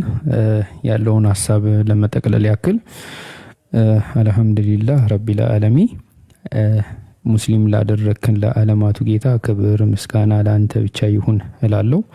እኛ ሙስሊሞች እኔ አብሶ ሁላችንም ሙስሊም የሆነው ሙስሊም ሆነምንም እስልምና ላይ የጸና ነው። ያ የዓለማቱ ጌታ ብቻውን የሆነ ለሱ አምሳያ የሌለው በማንነቱም ላይ በመንነቱም ላይ ሁለትነት የሌለበት እርሱ ብቻ አንድ የሆነ ሁሉም እሱን የሚመኩበት ሁሉም እሱን የሚደገፉበት የሱን እርዳታ ሁሉም የሚጠይቁት እሱ የማንም እርዳታ የማያስፈልገው በፈጣሪነቱ ላይ ፍጡርነት የሌለበት በጥባቂነቱ ላይ ማንጎላጀጅ እንቅልፍ ራሱ የሌለበት በጌትነቱ ላይ ሌላ አለቃ ወላዩ ላይ ሌላ ጌታ የሌለበት ወይም ባርነት የሌለበት በአድራጊነቱ ላይ ተደራጊነት የሌለበት በፈጣሪነቱ ላይ ተፈጣሪነት የሌለበት ያ የዓለማቱ ጌታ ከጥንት ጀምሮ ነቢያቶች ሲያመልኩት የነበረው እሱ ሁሉንም ያደረገ መጀመሪያም የሌለው መጨረሻም የሌለው ያ የዓለማቱ ጌታ እርሱን በብቸኝነት እርሱን በብቸኝነት ለመገዛት ኬብል አያስፈልግም ወይ ደግሞ ኔትወርክ አያስፈልግም ወይ ደግሞ የሆኑ ሰዎች መካከለኛ ሳያስፈልጉን ያ የዓለማቱን ጌታ በብቸኝነት እንገዛለን ከማንምና ከምንም በላይ ያ የዓለማቱን ጌታ እኛ እንመጀንበታለን እንኩራራበታለን እሱን እኛ እንገዛለን ብለን ደረታችንን እንነፋለን እሱን በመገዛት ውስጥ ደግሞ የዘላለም ህይወት እናገኛለን ብለን እርግጠኞች ነን እናገኛለንም እሱን የዓለማቱን ጌታ ያለምንም በቃ መካከለኛ በብቸኝነት እንገዛዋለን እሱም በብቸኝነት የሚገዛ ሰው ሙስሊም ይባላል እሱም በብቸኝነት የሚታዘዝ ሰው ሙስሊም ይባላል እሱንም እንታዘዝበት ደግሞ መንገድ ኢስላም ይባላልና ከጥንት ጀምሮ ያው ነቢያቶች ይህንን ነበር ሲያደርጉ የነበረው እኛም የነቢያቶችን ፈለግ ተከትለን እሱን ያደረግን አለን አላህ ሁላችንንም ጽናቱን ይስጠን እንግዲህ እስልምና ላይ ያሉ ወገኖችን ደግሞ አላህ ሂዳውን ይስጣቸው እንላለን እኔ በእኔ በኩል ለዛሬ የነበረኝ ነገር ይሄ ነበረ ዮኒ ቤትህን ከፍተክ ጥሩ አድርገህ ስላስተናገርክና መሰግናለን